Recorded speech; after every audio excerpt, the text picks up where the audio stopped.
የአንድ ደቂቃ ማናጀር ዘ ኒው 1 ሚኒት ማናጀር ኬም ብላንቻርድ እና ስፔንሰር ጆንሰን። ፍለጋው በአንድ ወቅት በዚህ ተለዋዋጭ በሆነው ዓለም ውስጥ በሚገባ ሊመራና ሊያስተዳድር የሚችል ልዩ ሥራ አስኪያጅ የሚፈልግ አንድ ብሩህ ወጣት ነበር። ይህ ወጣት እያንዳንዱ ሰው የበለጠ ትርጉም ያለውና አስደሳች እንዲሆን ለማድረግ ሰዎች ሥራቸውንና ሕይወታቸውን ሚዛናዊ እንዲያደርጉ የሚያበረታታ አስተዳዳሪ አግኝቶ ለዚያ ሰው መሥራትና ከእንደዚህ አይነት አስተዳዳሪዎች አንዱ መሆን ይፈልግ ነበር። ይህ ፍለጋ ብዙ ዓመታት የፈጀና ሩቅ ወደሆነ የዓለም ጥግ ሳይቀር እንዲሄድ ያደረገው ነበር። ፍለጋውን በትናንሽ ከተሞችና በሃያላን ሀገራት ውስጥ በሚገኙ ዋና ዋና ከተማዎች ሳይቀር በመቀጠል በርካታ ሥራ አስኪያጆችን፣ የመንግሥት አስተዳዳሪዎችን፣ ወታደራዊ መኮንኖችን፣ የኮንስትራክሽን ተቆጣጣሪዎችን፣ የድርጅት አስተዳዳሪዎችን፣ የዩኒቨርሲቲ ፕሬዝዳንቶችን፣ የፋውንዴሽን ዳይሬክተሮችን፣ ባለሱቆችን፣ የምግብ ቤት ኃላፊዎችን፣ የባንክ አስተዳዳሪዎችን፣ ሁሉንም ወንዶች፣ ሴቶች፣ ወጣቶች፣ አዛውንቶችን ሳይቀር አነጋግሯል። ትልቅም ሆኑ ትንሽ፣ የቅንጦትም ሆኑ ተራ ወደሆኑ ሁሉም አይነት ቢሮዎች በመዘዋወር ሰዎችን እንዴት እንደሚያስተዳድሩ ሙሉ ገጽታውን ማየት ጀመረ። ነገር ግን ሁልጊዜም በሚያየው ነገር ደስተኛ አልነበረም። ሰዎቻቸው እየከሰሩ ድርጅቶቻቸው ያተረፉ የሚመስሉ ብዙ ጠንካራ ሥራ አስኪያጆች አጋጥመውታል። አንዳንዶች ጥሩ አስተዳዳሪዎች እንደሆኑ አድርገው የሚያስቡ ሲሆን፣ ብዙዎቹ ደግሞ የሚያስቡት በተቃራኒው ነበር። ወጣቱ በእነዚህ ጠንካራ ሰዎች ቢሮ ውስጥ ተቀምጦ እያንዳንዳቸውን ምን አይነት አስተዳዳሪ ነኝ ትላለህ በማለት የሚጠይቅ ሲሆን፣ የብዙዎቹ መልስ የሚለያየው በጥቂቱ ብቻ ነበር። ለጥያቄ የሚያገኘው መልስ ጠንካራ ሥራ አስኪያጅ ነኝ፣ ተጨባጭ ነገር የምወድ፣ ትርፍ ለማስገኘት የምጥር፣ በተግባር የማምን ነኝ የመሳሰሉትን አይነት ነበር። ሲያወሩት በድምፃቸው ቃና ውስጥ ኩራታቸውን፣ በውጤታቸው ደግሞ ፍላጎታቸውን መመልከት ችሎ ነበር። ይህ ወጣት ድርጅቶቻቸው ከስረው ሰራተኞቹ ያተረፉ የሚመስሉበት ብዙ ጥሩ አስተዳዳሪዎች ጋርም ተገናኝቶ ነበር። እነዚህ ሥራ አስኪያጆች የበታቾቻቸው ከሆኑት አንዳንዶቹ ጥሩ አስተዳዳሪዎች እንደሆኑ አድርገው የሚያስቧቸው ሲሆን፣ የበላዮቻቸው ደግሞ በጥርጣሬ የሚመለከቷቸው ናቸው። ወጣቱ ተቀምጦ ለእነዚህ ጥሩ ሰዎች ተመሳሳይ ጥያቄ ሲያቀርብ እኔ አሳታፊ፣ ደጋፊ፣ አስተዋይ፣ ሰብአዊነት የሚሰማኝ ሥራ አስኪያጅ ሲሉ ሰማ። በተጨማሪም ሁልጊዜ የሚያስተዳድሩት በዚያ መንገድ እንደሆነና ለመለወጥ ምንም ምክንያት እንደሌላቸው ይናገሩ ነበር። ይህንን በሚናገሩበት ጊዜ ከድምፃቸው ኩራትንና ለሰዎች ያላቸውን ፍላጎት ቢሰማም ተረብሾ ነበር። ይህም በዓለም ላይ ያሉ አብዛኞቹ አስተዳዳሪዎች የሚያስተዳድሩት ሁልጊዜ በሚጠቀሙበት መንገድ እንደሆነና በዋናነትም በውጤቶች ወይም በሰዎች ላይ ፍላጎት ያላቸው የሚያስመስል ነበር። በውጤት ላይ ፍላጎት የነበራቸው አስተዳዳሪዎች ብዙውን ጊዜ አምባገነን የሚል ስያሜ የተሰጣቸው ሲመስል፣ በሰዎች ላይ ፍላጎት ያላቸው ደግሞ ብዙውን ጊዜ ዲሞክራሲያዊ የሚል መለያ ተሰጥቷቸው ነበር። ወጣቱ ጠንካራው አምባገነንና ጥሩ ዲሞክራት ውጤታማነታቸው በከፊል ብቻ እንደሆነና ይህም ልክ ግማሽ ሥራ አስኪያጅ የመሆን ያህል እንደሆነ አሰበ። በዚህ ምክንያት ወደ ቤቱ ሲመለስ በመዳከምና ተስፋ በመቁረጥ ስሜት ውስጥ ሆኖ ነበር። በትክክል ምን እንደሚፈልግ የሚያውቅ ባይሆን ኖሮ ፍለጋውን ከረዥም ጊዜ በፊት ሊተወው ይችል ነበር። በዚህ ተለዋዋጭ በሆነ ጊዜ በጣም ውጤታማ የሆኑት ሥራ አስኪያጆች በእነሱ መኖር ሠራተኞቹና ድርጅቱ ትርፋማ መሆን እንዲችሉ ራሳቸውንና አብረዋቸው የሚሰሩትን ሰዎች የሚያስተዳድሩ መሆን እንዳለባቸው አሰበ።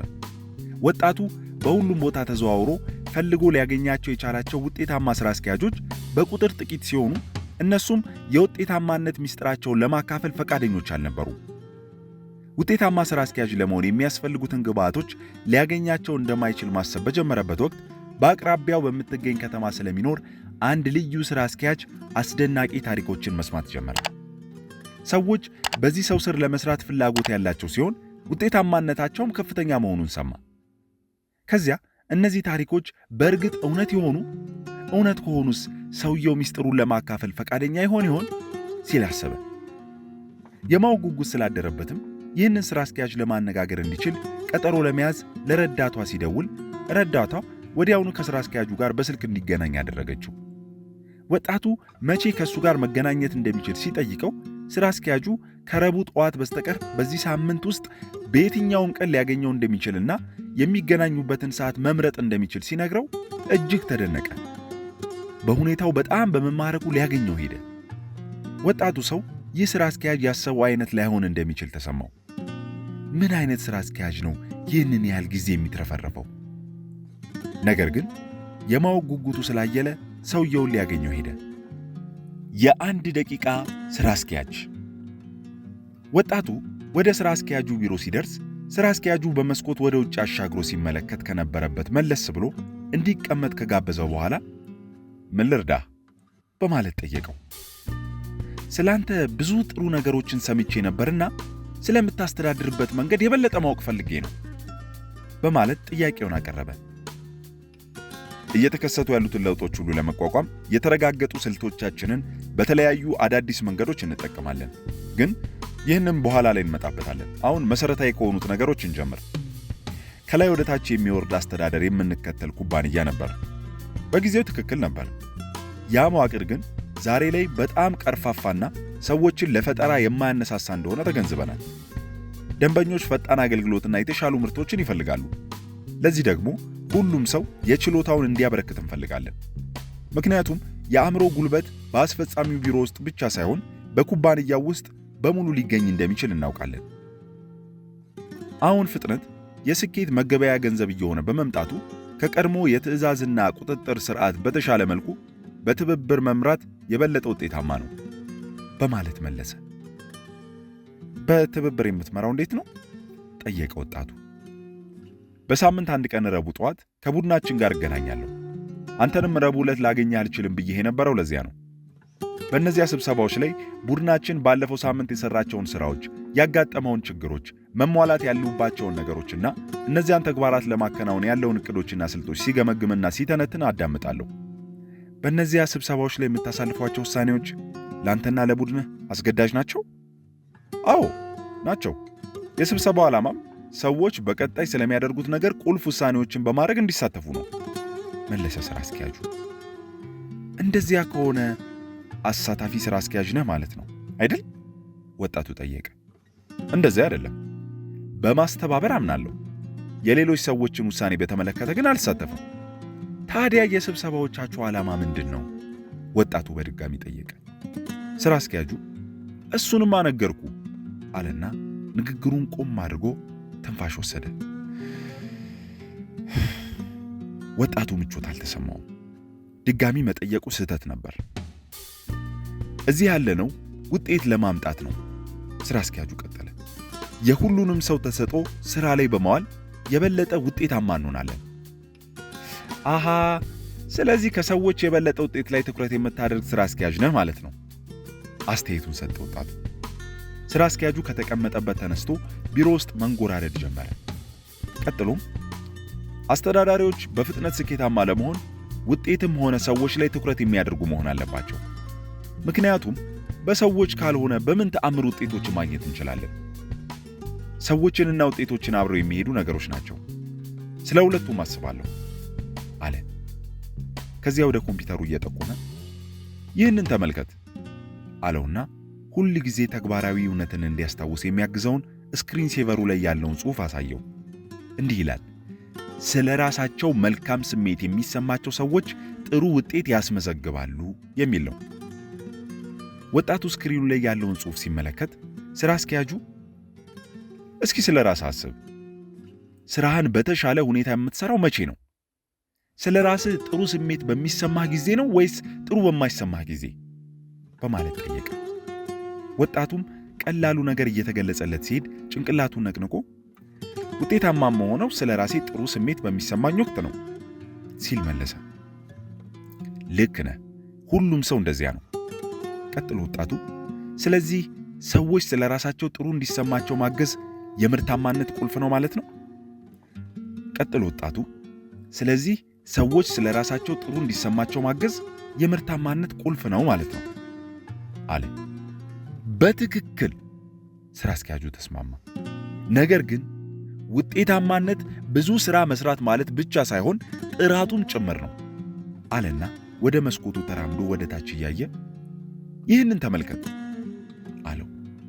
ወጣቱ ወደ መስኮቱ ሲጠጋ ስራ አስኪያጁ ከታች ያለውን ሬስቶራንት እያመለከተው ያ ሬስቶራንት ስንት ደንበኞች እንዳሉት አየህ አለው። እውነትም ከሬስቶራንቱ በር ውጭ የተሰለፉ ብዙ ሰዎች አሉ። ወጣቱ ልጅን ሲመለከት ቦታው ምግብ ቤት ለመክፈት ጥሩ ነው ማለት ነው አለ። ከዛ ስራ አስኪያጁ እንደዚያ ከሆነ ሰዎቹ አጠገቡ ካሉት ሌሎች ምግብ ቤቶች በሮች ላይ ለምን አልተሰለፉም? ወረፋ በሌለበት በሁለተኛው ሬስቶራንት ከመመገብ ይልቅ በመጀመሪያው ሬስቶራንት መብላት የፈለጉት ለምንድን ነው? በማለት ጠየቀ። ወጣቱ ምግቡና አገልግሎቱ የተሻሉ ስለሆኑ ይሆን ሲል መለሰ። አዎ፣ ለሰዎች ጥራት ያለው ምርትና የሚፈልጉትን አገልግሎት የማትሰጥ ከሆነ በንግድ ሥራ ላይ ለረጅም ጊዜ መቆየት አትችልም። አንዳንድ ጊዜ ግልጽ የሆነው ነገር በቀላሉ ያመልጣል። ነገር ግን እነዚህን ስኬታማ ውጤቶች ለማግኘት ምርጡ መንገድ ከሰዎች ጋር መስራት ነው። ስኬታቸውን እየፈጠሩ ያሉት በምርጦቹ ምግብ ቤቶች ውስጥ ያሉት ሰዎች ናቸው በማለት ነገረው። ይህ የወጣቱን ፍላጎት አነሳሳ። ከዚያ ሁለቱም ተመልሰው ሲቀመጡ አሳታፊ ሥራ አስኪያጅ እንዳሉን ካስቀድመ ተናግረሃል። ታዲያ ራስህን እንዴት ትገልጸዋለህ? በማለት ጠየቀ። ሥራ አስኪያጁ አዲስ የአንድ ደቂቃ ሥራ አስኪያጅ በማለት ይጠሩኛል በማለት ሲመልስ ወጣቱ የመደነቅ ፊት እየታየበት ምን አለ። ሥራ አስኪያጁ ሳቀና እንደዚያ ብለው የሚጠሩኝ በጣም በትንሽ ጊዜ ውስጥ ጥሩ ውጤት የምናስገኝባቸውን አዳዲስ መንገዶችን እያገኘን ስለሆነ ነው አለ። ወጣቱ ምንም እንኳን ከብዙ ሥራ አስኪያጆች ጋር ተነጋግሮ የሚያውቅ ቢሆንም በእንደዚህ አይነት ያዋራው ሰው አጋጥሞት አያውቅም ነበር። ብዙ ጊዜ ሳይወስድ ጥሩ ውጤት የሚያመጣ ሰው መኖሩን ማመን ይከብዳል። ሥራ አስኪያጁ ወጣቱ ፊት ላይ ያለውን ጥርጣሬ አይቶ አላመንክም አይደል አለው። ወጣቱም ለመገመት እንኳን ከባድ እንደሆነብኝ አልክድም በማለት መለሰ።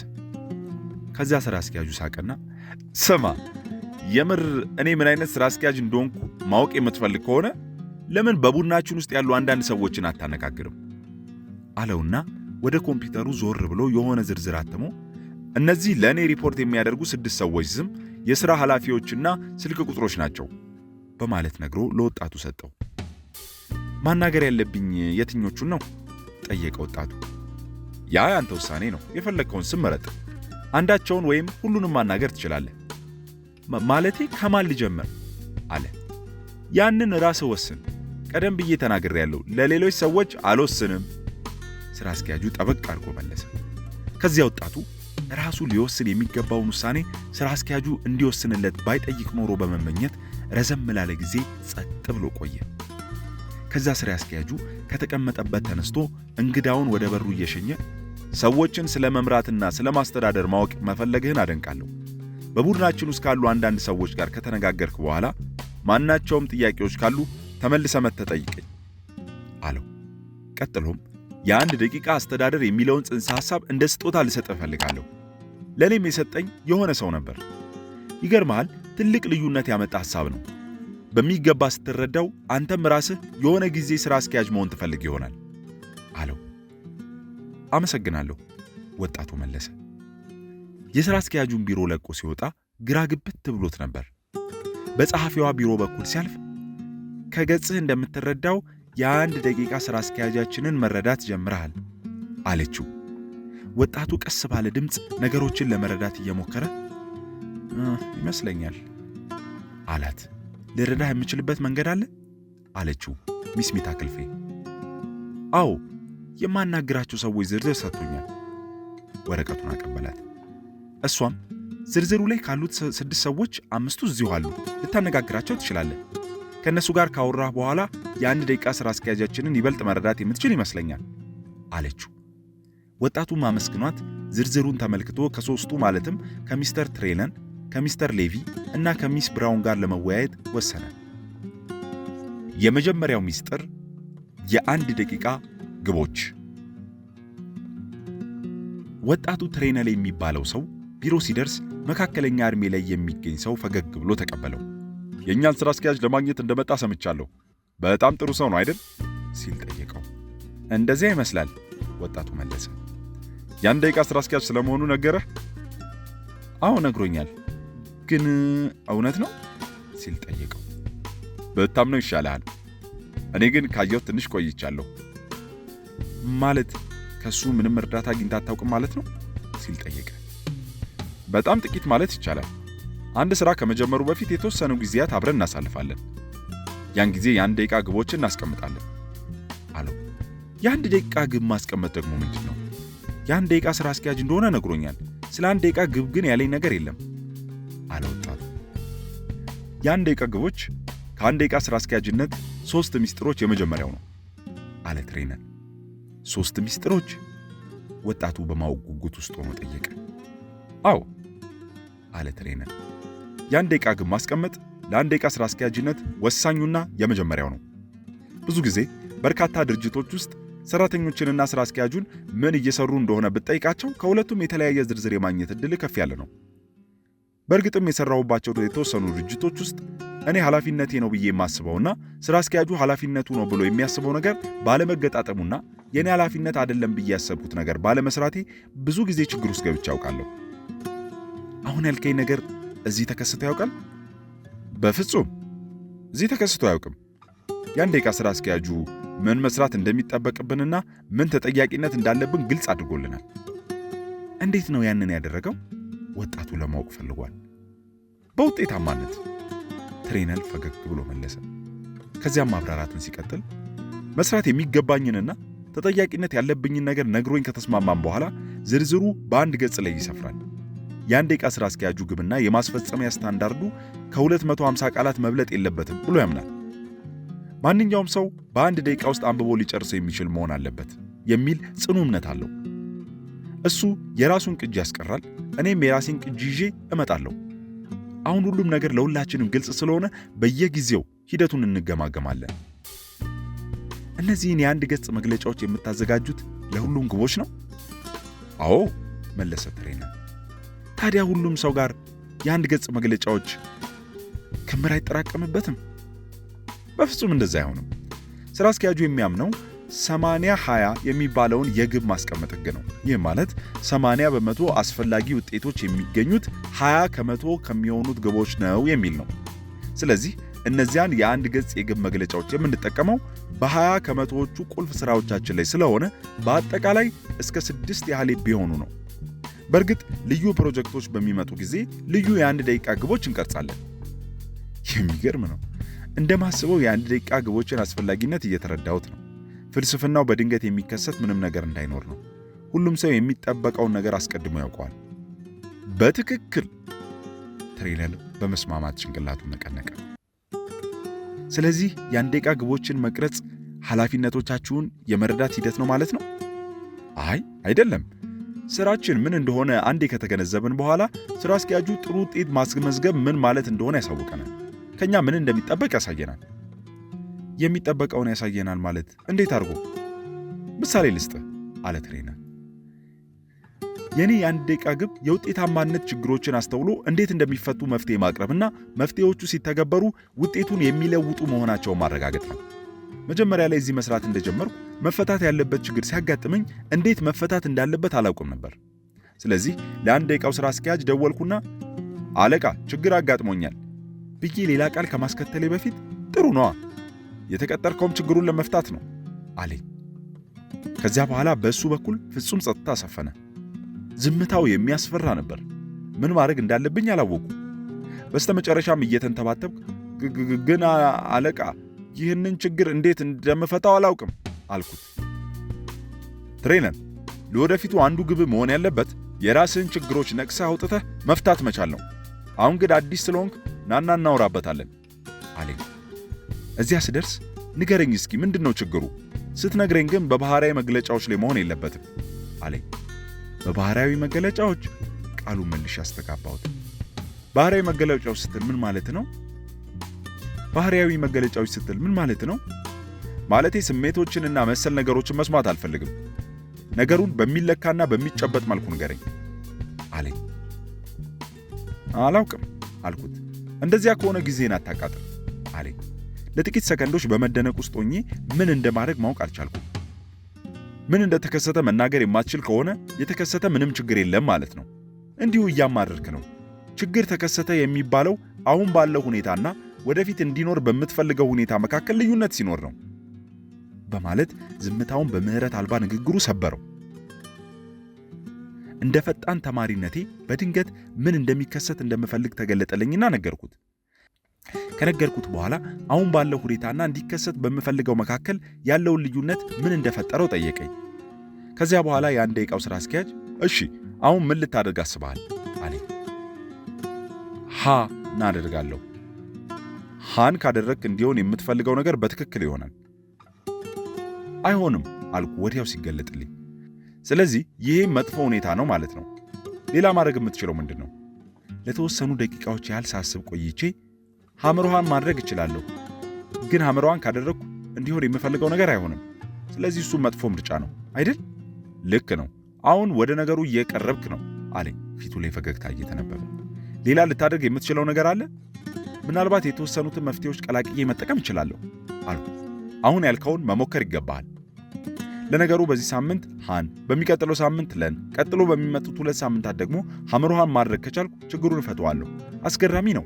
አመሰግናለሁ፣ ችግሬን ፈታህልኝ አልኩት። በጣም ተበሳጨ። እኔ አልፈታሁልህ፣ ራስህ ነው የፈታኸው። እኔ ያደረግኩት ራስህ ለራስህ ልታቀርባቸው የምትችላቸውን ጥያቄዎች መጠየቅ ነው። አሁን ሂድና ችግሮችን መፍታት ጀምር አለኝ። ያደረገውን አውቄዋለሁ። ችግሮችን ወደፊት ራሴ መፍታት እንድችል ችግር የሚፈታበትን መንገድ ነው ያሳየኝ።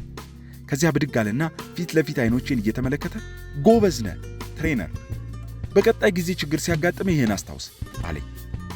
ከቢሮ ስወጣ ፈገግ ብዬ እንደነበር አስታውሳለሁ። ትሬነር ለመጀመሪያ ጊዜ ከ1 ደቂቃው ስራ አስኪያጅ ጋር የነበረውን ቆይታ ደግሞ የሚያካሂደው አይነት ስሜት እያስተናገደ ወንበሩ ላይ ለጠጥ አለ። የ1 ደቂቃ ግቦች ማጠቃለያ። ስለዚህ አለ ወጣቱ የተሰማውን ነገር እያሰላሰለ።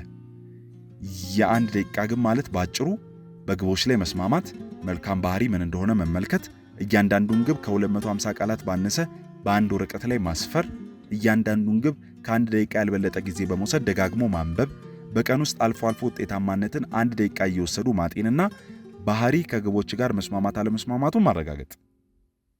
ያው ነው። ፈጣን ተማሪ ነህ አለ ትሬነር። አመሰግናለሁ አለ ወጣቱ ስለ ራሱ ጥሩ ስሜት እየተሰማው። ግን ማስታወስ እንድችል ሁሉንም መጻፍ አለብኝ አለ። ከዚያ በያዘው ትንሽዬ ሰማያዊ ማስታወሻ ደብተር ላይ ሁሉንም ነገር ጽፎ ከጨረሰ በኋላ ወደፊት ሰገግ ብሎ የ1 ደቂቃ ግብ የመጀመሪያው ሚስጥር ይህ ከሆነ ሌሎቹ 2ቱ ምንና ምን ናቸው በማለት ጠየቀ። ትሬነር ፈገግ ብሎ ሰዓቱን ተመለከተና እሱን ለምን ሌቪን አትጠይቀውም? ዛሬ እሱንም ለማግኘት ቀጠሮ አለ አይደል አለው። ወጣቱ ትሬነር እንዴት ይህንን ሊያውቅ እንደቻለ አስቦ ተደነቀ። ከዚያ እጁን ለመጨበጥ እየተነሳ ልክ ነው፣ ለሰጠኸኝ ጊዜ በጣም አመሰግናለሁ አለቃ አለው። ምንም አይደል፣ አሁን ተትረፍርፈው ካሉኝ ነገሮች ውስጥ አንዱ ጊዜ ሆኗል። እኔ ራሴ የ1 ደቂቃ ስራ አስኪያጅ ሆኛለሁ ሲል ትሬነር መለሰ። ሁለተኛው ሚስጥር የ1 ደቂቃ አድናቆት።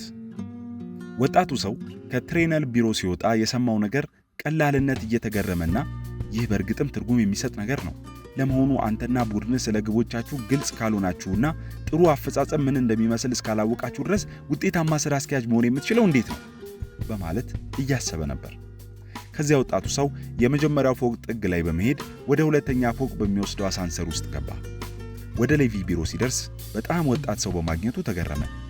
ሌቪ እድሜው በ20ዎቹ መጨረሻ ውስጥ ወይም በ30ዎቹ መጀመሪያ ላይ ቢሆን ነው።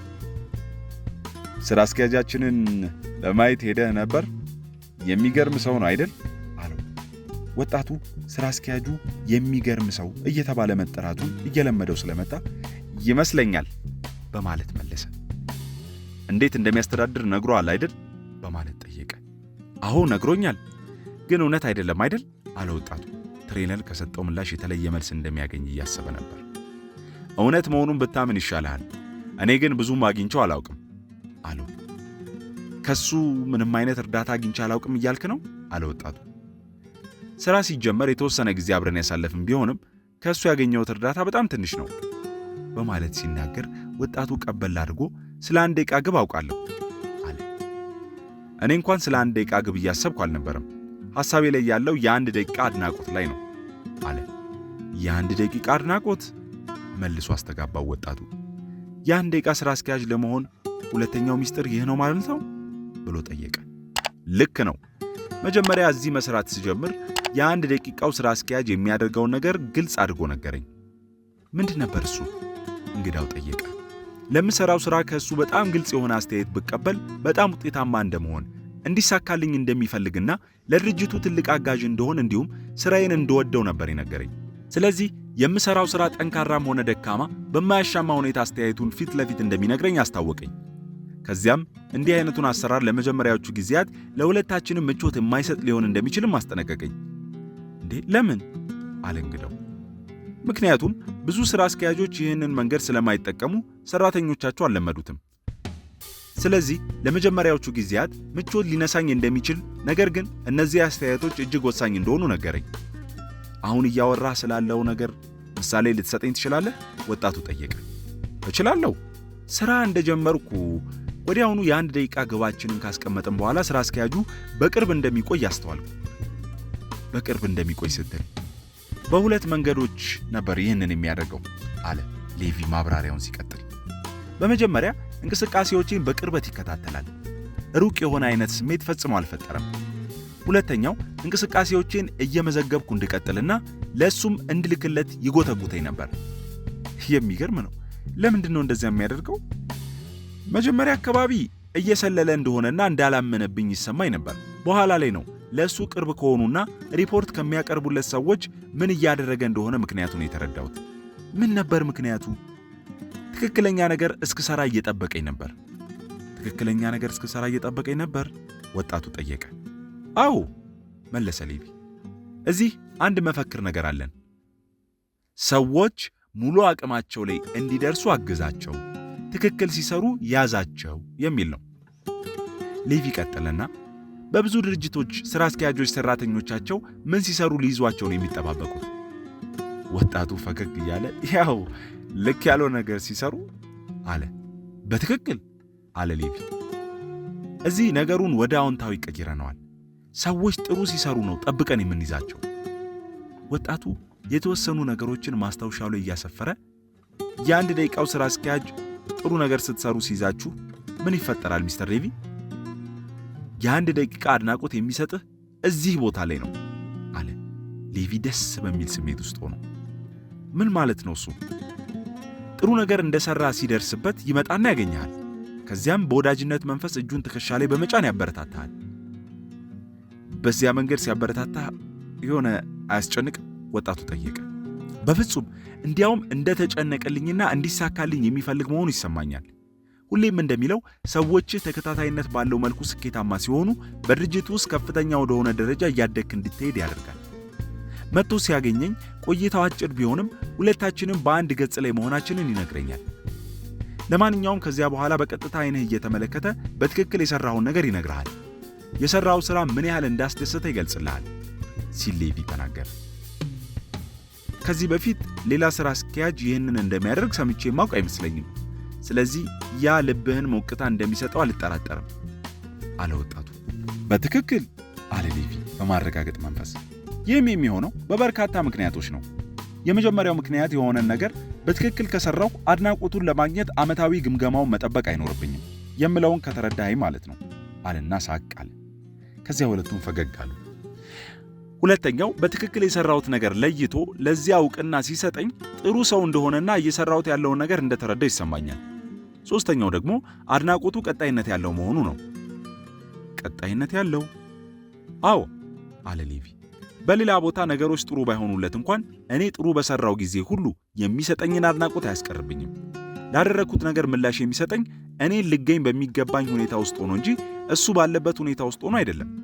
ለዚህ አካሄዱ ደግሞ አድናቆት አለኝ። ስራ አስኪያጁ ያንን ሁሉ አድናቆት መስጠት ብዙ ጊዜውን አይወስድበት? ወጣቱ ጠየቀ። አስታውስ፣ አንድን ሰው ለሥራው ዋጋ እንደሰጠው አድናቆትህን መግለጽ ብዙ ጊዜ አይፈጅም። ምናልባትም ከአንድ ደቂቃ በላይ አይወስድም። ለዚያ ነው የአንድ ደቂቃ አድናቆት የተባለው አለ እንግዳው ወጣት የተማረውን ነገር ማስታወሻው ላይ እያሰፈረ። ትክክል አለ ሌቪ። ስለዚህ ሁሌም ጥሩ ስትሰራ ለመያዝ ነው የሚጠባበቀው? አይደለም፣ በፍጹም እንደዚህ አይደለም። ይህን የሚያደርገው ለመጀመሪያ ጊዜ እዚህ መስራት ስትጀምር ወይም አዲስ ሥራ ሲጀመር ብቻ ነው። ነገሮችን በደንብ ከተረዳ በኋላ ብዙም እዚህ አካባቢ አይሆንም። ለምን? ምክንያቱም አንተም እሱም ስራ አድናቆት የሚያስፈልገው መሆኑን የምታውቁበት ሌላ መንገድ ስለሚኖር ነው።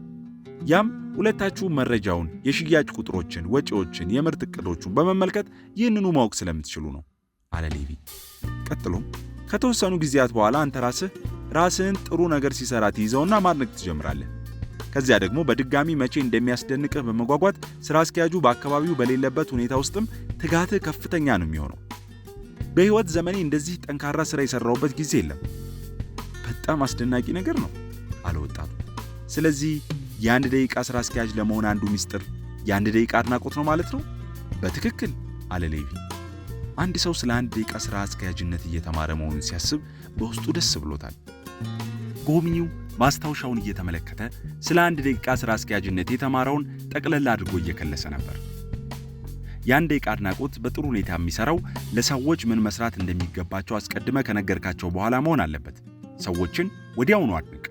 በትክክል የሰሩትን በግልጽ ንገራቸው። በትክክል ስለሰሩት ጉዳይ በውስጥ ምን እንደተሰማ እንዲሁም ስራው እንዴት ድርጅቱንና ከዚያም እዛ የሚሰሩትን ሰዎች እንዴት እንዲሻሻሉ እንደሚያደርግ ንገራቸው። ስሜት ጥልቅ መሆኑን እንዲረዱ ለተወሰኑ ጊዜያት ጸጥ በል። እንደዚህ አይነት ጥሩ ነገር ደጋግመው እንዲሰሩ አበረታታቸው። ሰዎችን ስኬታማነታቸውን እንደምትደግፍ በሚያሳይ ሁኔታ በወዳጃዊ መንገድ አጋርነትህን አሳይ። ሶስተኛው ሚስጥር ምንድነው? አለ ወጣቱ በጉጉት። ሌቪ በወጣቱ የመማር ጉጉት ተገርሞ እየሳቀ ከመቀመጫው ብድግ ብሎ ይህንን ደግሞ ሚስ ብራውንን ትጠይቃት፣ ከእሷ ጋር ለመነጋገር ቀጠሮ እንዳለህ ተረድቻለሁ አለው። አዋልኝ፣ ስለ እርዳታ አመሰግናለሁ መለሰ ወጣቱ። ምንም አይደል፣ በርከት ብለው ካሉኝ ነገሮች ውስጥ አንዱ ጊዜ ነው። አሁን እኔም ራሴ የአንድ ደቂቃ ስራ አስኪያጅ ነኝ አለ ሌቪ። ጎብኚው ፈገግ አለ። ይህንን አባባል ከዚህም በፊት ሌላ ቦታ ሰምቶታል። የተማረውን ነገር ለማስታወስ ስለፈለገ ሕንፃውን ለቆ ወጥቶ በአካባቢው ባሉት ዛፎች ስር መራመድ ጀመረ። የሰማው ነገር ምን ያህል ቀለል ያለና ማንም ሰው በቀላሉ ሊገባው የሚችል ነገር መሆኑን እያሰበ በመገረም ላይ ነው። ሰዎች በተለይ ምን መስራት እንዳለባቸው ካወቁና ውጤታማነት ማለት ምን መሆኑን ከተረዱ በኋላ በትክክል ሲሰሩ ጠብቆ የመያዝን ውጤታማነት እንዴት መከራከር ይቻላል በማለት እያሰበ ነበር። ቀጥሎም ግን የአንድ ደቂቃ ስራ አስኪያጆች በሙሉ መሬት የረገጠ ውጤት እያገኙበት ይሆን ሲል ራሱን ጠየቀ። በሂደት ስለ ውጤታማነቱ ያለው ጉጉት እየጨመረ ሲመጣ ስልክ ደውሎ ጸሐፊዋን ሚስ ሜትካልፌን ከሚስ ብራውን ጋር የነበረውን ቀጠሮ ለነገ ጠዋት እንድታዛውርለት ጠየቃት። ነገ ጠዋት ይቻላል፣ ከረቡዕ ጠዋት በስተቀር በማንኛውም ሰዓት መምጣት ትችላለህ አለችው ጸሐፊዋ ስልኩን እየዘጋች። ከዚያም ደውላ አዲሱን ቀጠሮን አሳዘችለት። ከሚስ ጎሜዝ ጋር በዋና መስሪያ ቤት ውስጥ ለመገናኘት አቅዷል። እዚያ ስለ ድርጅቱ አጠቃላይ መረጃዎችና የተለያዩ ፋብሪካዎች በቂ መረጃ አላቸው። የምትፈልገው ነገር እዚያ እንደምታገኝ እርግጠኛ ነኝ አለች ሚስ ሜትካልፌ በእርግጠኝነት ድምጸት። አመስግኗት ከግቢው ወጥቶ ሄደ። ግምገማው። ከምሳ በኋላ ወጣቱ ወደ ከተማው መሃል ሄደ። በአርባዎቹ መጀመሪያ ላይ የምትገኘዋን ሚስ ጎሜዝን አገኛት። በቀጥታ ወደ ጉዳዩ ገብቶ ከድርጅታችሁ መካከል በጣም ውጤታማና ጊዜ ቆጣቢ የሆነውን ልትነግሪኝ ትችያለሽ? ከአንድ ደቂቃ ስራ አስኪያጅ ጋር ላነጻጽረው እፈልጋለሁ ሲል ጠየቃት። ካፍታዎች በኋላ ብዙ መፈለግ አይጠበቅብህም፣ ምክንያቱም ውጤታማው ጊዜ ቆጣቢው ራሱ የአንድ ደቂቃ ስራ አስኪያጅ ነው። የሚገርም ሰው ነው አይደል? ካሉም ፋብሪካዎች ሁሉ ውጤታማውና ምርታማው በሱ የሚመራው ነው የሚል ምላሽ ሲያገኝ ለመሳቅ ተገደደ። የማይታመን ነው። ከሁሉም የተሻለ መሳሪያ ያለው እሱ ጋር ነው ማለት ነው ሲል ጠየቀ። በፍጹም አለች ሚስ ጎሜዝ። እንዲያውም የተወሰኑ ያረጁ ዕቃዎች ያሉት እሱ ጋር ነው። እንደዚያ ከሆነ የሆኑ ችግሮች የሚፈጠሩበት ቦታ መሆን አለበት። ንገሪኝ እስኪ፣ ብዙ ሰራተኞች ከስራ ይለቁበታል? ትልቅ ገቢስ አለው? እስኪ አንተ አስበው። በእርግጥ ትልቅ ገቢ አለው። አሃ አለ ወጣቱ የተለየ ነገር እንዳጋጠመው እያሰላሰለ። እሱ ጋር የነበሩ ሰዎች ከስራ ሲለቁ ምንድን ነው የሚሆኑት? ወጣቱ ለማወቅ በመፈለግ ጠየቀ። የራሳቸውን ኦፕሬሽን እንዲመሩ እንመድባቸዋለን ስትል በፍጥነት መለሰች ሚስ ጎሜዝ። 2 ዓመት ያህል ከእሱ ጋር ከሰሩ በኋላ ስራ አስኪያጅ ለምን ያስፈልገናል ይላሉ። ምርጥ የሆነው ሰዎችን የሚያሰለጥለንም እሱ ነው። ሁሌም አዲስ ክፍት የሥራ ቦታ ሲኖረንና ሰው ሲያስፈልገን እሱ ዘንድ ነው የምንደውለው። ሁሌም ዝግጁ የሆነ አንድ ሰው ይኖረዋል። የተገረመው ወጣቱ ሚስ ጎሜዝን ስለ ጊዜዋ ሲያመሰግናት በዚህኛው ዙሪያ ያገኘው ምላሽ የተለየ ነበር። ዛሬ ላገኘህ ስለተመቻቸልኝ ደስተኛ ነኝ። ከዛሬ ውጭ ያለው የሳምንቱ ዕቅድ የተጨናነቀ ነው። የ1 ደቂቃ ሥራ አስኪያጁ ሚስጥሮች ምን እንደሆኑ ባውቅ ደስ ይለኝ ነበር። ሄጄ ላገኘው ፈልግ ነበር፣ ነገር ግን ጊዜ አግኝቼ አላውቅም አለች። ፈገግ እያለ ወጣቱ እሱ ሚስጥሩን ለእኔ በስጦታ እንደሰጠኝ ለአንቺም ሙሉ ሚስጥሩን ስደርስበት በስጦታ አቀርብልሻለሁ አላት። ድንቅ ስጦታ ይሆናል አለች ሚስ ጎሜዝ ከፈገግታ ጋር። ከዚያ ዝብርቅርቅ ያለው ቢሮዋን እየተመለከተች ምንም አይነት እርዳታ ባገኝ እጠቀምበታለሁ በማለት ተናገረች። ወጣቱ ከሚስ ጎሜዝ ቢሮ ወጥቶ ወደ ጎዳናው ሲራመድ በመገረም ጭንቅላቱን እየወዘወዘ ነበር። የ1 ደቂቃ ሥራ አስኪያጁ ጉዳይ በጣም አስገርሞታል። ያን ሌሊት ወጣቱ የተኛው እንቅልፍ እረፍት የለሽ ነበር። በቀጣዩ ቀን ነግቶ ስለ 3ኛው ሚስጥር ለማወቅ ጉጉቱ ከፍ ብሎ ነበር። 3ኛው ሚስጥር የ1 ደቂቃ ተግሣጽ። በቀጣዩ ቀን ሚስ ብራውን ቢሮ ጠዋት 3 ሰዓት ላይ ደረሰ። በአምሳዎቹ መጨረሻ ላይ የምትገኝ አለባበሷ የሚስብ ሴት ጠበቀችው። ሰላምታ ካቀረበችለት በኋላ የሚገርም ሰው ነው አይደል የሚለውን የተለመደ አባባል ደገመችው። አሁን እርግጠኛ ሆኖ በትክክል የሚል ምላሽ መስጠት ወደሚችልበት አቋም እየተጠጋ ነው። ስለ 1 ደቂቃ ሥራ አስኪያጅነቱ ነግሮሃል አለች ሚስ ብራውን። እስካሁን እየሰማ የነበረው ሁሉ ስለሱ ነው አለ ወጣቱ ሰው እየሳቀ። ከዚያ ከሌላው ጊዜ የተለየ ምላሽ ካገኘው በሚል ትክክል አይደለም አይደል የሚል ጥያቄውን አቀረበ። እውነት መሆኑን ብታምን ይሻላል፣ እኔ ካየሁት ቆይቻለሁ አለችው። ከመደበኛው ሳምንታዊ ስብሰባችሁ ውጪ ከሱ ምንም አይነት ግንኙነት አላደርግም እያልሽ ነው? አዎ፣ በጣም ትንሽ ግንኙነት ነው ያለን፣ ስህተት ከምሰራበት ጊዜ በስተቀር አለች ሚስ ብራውን። ወጣቱ ደንገጥ ብሎ ከ1 ደቂቃ ሥራ አስኪያጁ ጋር የምትገናኙት ስህተት ስትሰሪ ብቻ ወይም ችግር ሲከሰት ነው? አዎ፣ ሁሌም ባይሆን ብዙ ጊዜ። መፈክራችሁ ሰውን ጥሩ ነገር ሲሰራ ጠብቆ መያዝ መስሎኝ። ልክ ነህ፣ ነገር ግን ስለ እኔ የተወሰኑ ነገሮችን ማወቅ አለብህ። እንደው ምን ይሆን? ወጣቱ ጠየቀ። እዚህ የሠራሁት ለተወሰኑ ዓመታት ነው። አሰራሩን ከውስጥ እስከ ውጭ ያውቀዋለሁ። ስለዚህም የ1 ደቂቃ ሥራ አስኪያጁ ግብ በማስቀመጥ ሂደት ከእኔ ጋር ብዙ ጊዜ ማጥፋት አይጠበቅበትም። እንዲያውም ብዙ ጊዜ ግቦቼን ራሴ ጽፌ ነው የምልክለት። ሁሉም ግቦች በየራሳቸው ወረቀት ላይ ሰፈሩ ናቸው? ትክክል። ከ250 ቃላት ያልበለጡና እያንዳንዳቸው እኔንም ሆነ የ1 ደቂቃ ሥራ አስኪያጁን ለማንበብ ከ1 ደቂቃ በላይ የማይጠይቁን መሆን አለባቸው። ሌላው ስለ እኔ ማወቅ ያለብህ አስፈላጊው ነገር ሥራዬን በጣም ነው የምወደው። ለዚህም የ1 ደቂቃ አድናቆቶችን በብዛት ለራሴ የምሰጠው ራሴ ነኝ። ለነገሩ አሁን አንተ ለራስህ ካልሆንክ ማን ላንተ ይሆንልሃል እያልኩ ነው። አንድ ጓደኛዬ አንድ የማረሰው አባባል ነግሮኛል። የራስህን ጥሩምባ መንፋት ካልቻልክ ሌላ ሰው እንደ መጥፊያ ይጠቀምበታል ብሎኛል። ወጣቱ ፈገግ አለ። ቀልደኛነቷን ወዶታል። ሥራ አስኪያጅሽ አድንቆሽ ያውቃል? አልፎ አልፎ አዎ። ነገር ግን ሁሌም እኔ ስለምቀድመው እንዲያደርገው አይጠበቅበትም። አንዳንዴ በጣም ምርጥ ነገር ስሰራ የ1 ደቂቃ ሥራ አስኪያጁ እንዲያደንቀኝ እስከ መጠየቅ እሄዳለሁ። እንዴት እንደዛ ደፋር ልትሆኝ ይቻልሽ? ቀላል ነው። ወይ አሸንፋለሁ ወይ ምንም አይቀርብኝም። ካደነቀኝ አሸናፊ ነኝ። እሺ ካላደነቀሽስ? ወጣቱ ጠየቀ። ያለውበትን ቦታ እንድረዳው ሆናለሁ። የሚስ ብራውንን ፍልስፍና በማስታወሻ እያሰፈረ ወጣቱ ፈገግ አለ። ከአንቺ ጋር ጊዜ የሚያሳልፈው ስህተት ስትሰሪ መሆኑን ነግረሽኝ ነበር። እንደው ምን ማለት ነው ታዲያ? እሱስ ጉልህ ስህተት ስሰራ ያኔ ነው የ1 ደቂቃ ተግሣጽ የሚያጋጥመኝ። ምን? የ1 ደቂቃ ተግሣጽ? የ1 ደቂቃ ሥራ አስኪያጅነት 3ኛው ሚስጥር እሱ ነው። እሱ ደግሞ እንዴት ነው አሰራሩ? ቀላል ነው፣ ሚስ ብራውን መለሰች። እንደዚያ እንደምትይ ጠብቄ ነበር ሲል ወጣቱ አብረው ተሳሳቁ። በሥራው ላይ ልምድ ኖሮህ እንዴት እንደሚሰራ እያወቅ ስህተት ስትሰራ የ1 ደቂቃ ሥራ አስኪያጁ ፈጣን ምላሽ ነው የሚሰጠው። ምን ያደርጋል? ስህተቱ መኖሩን እንዳወቀ በቀጥታ ሊያናግረኝ ይመጣል። መጀመሪያ እውነታውን ያረጋግጣል። ከዚያም እጁን ትከሻዬ ላይ ያስቀምጣል ወይም ጠረጴዛ አካባቢ ይቀርባል። የሆነ አያስጨንቅሽም?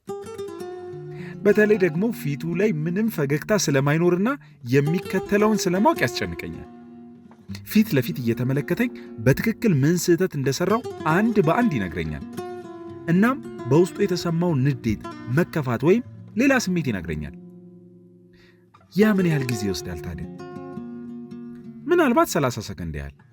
ነገር ግን ለእኔ የዘላለም ያህል ነው ስሜቱ አለች ሚስ ብራውን።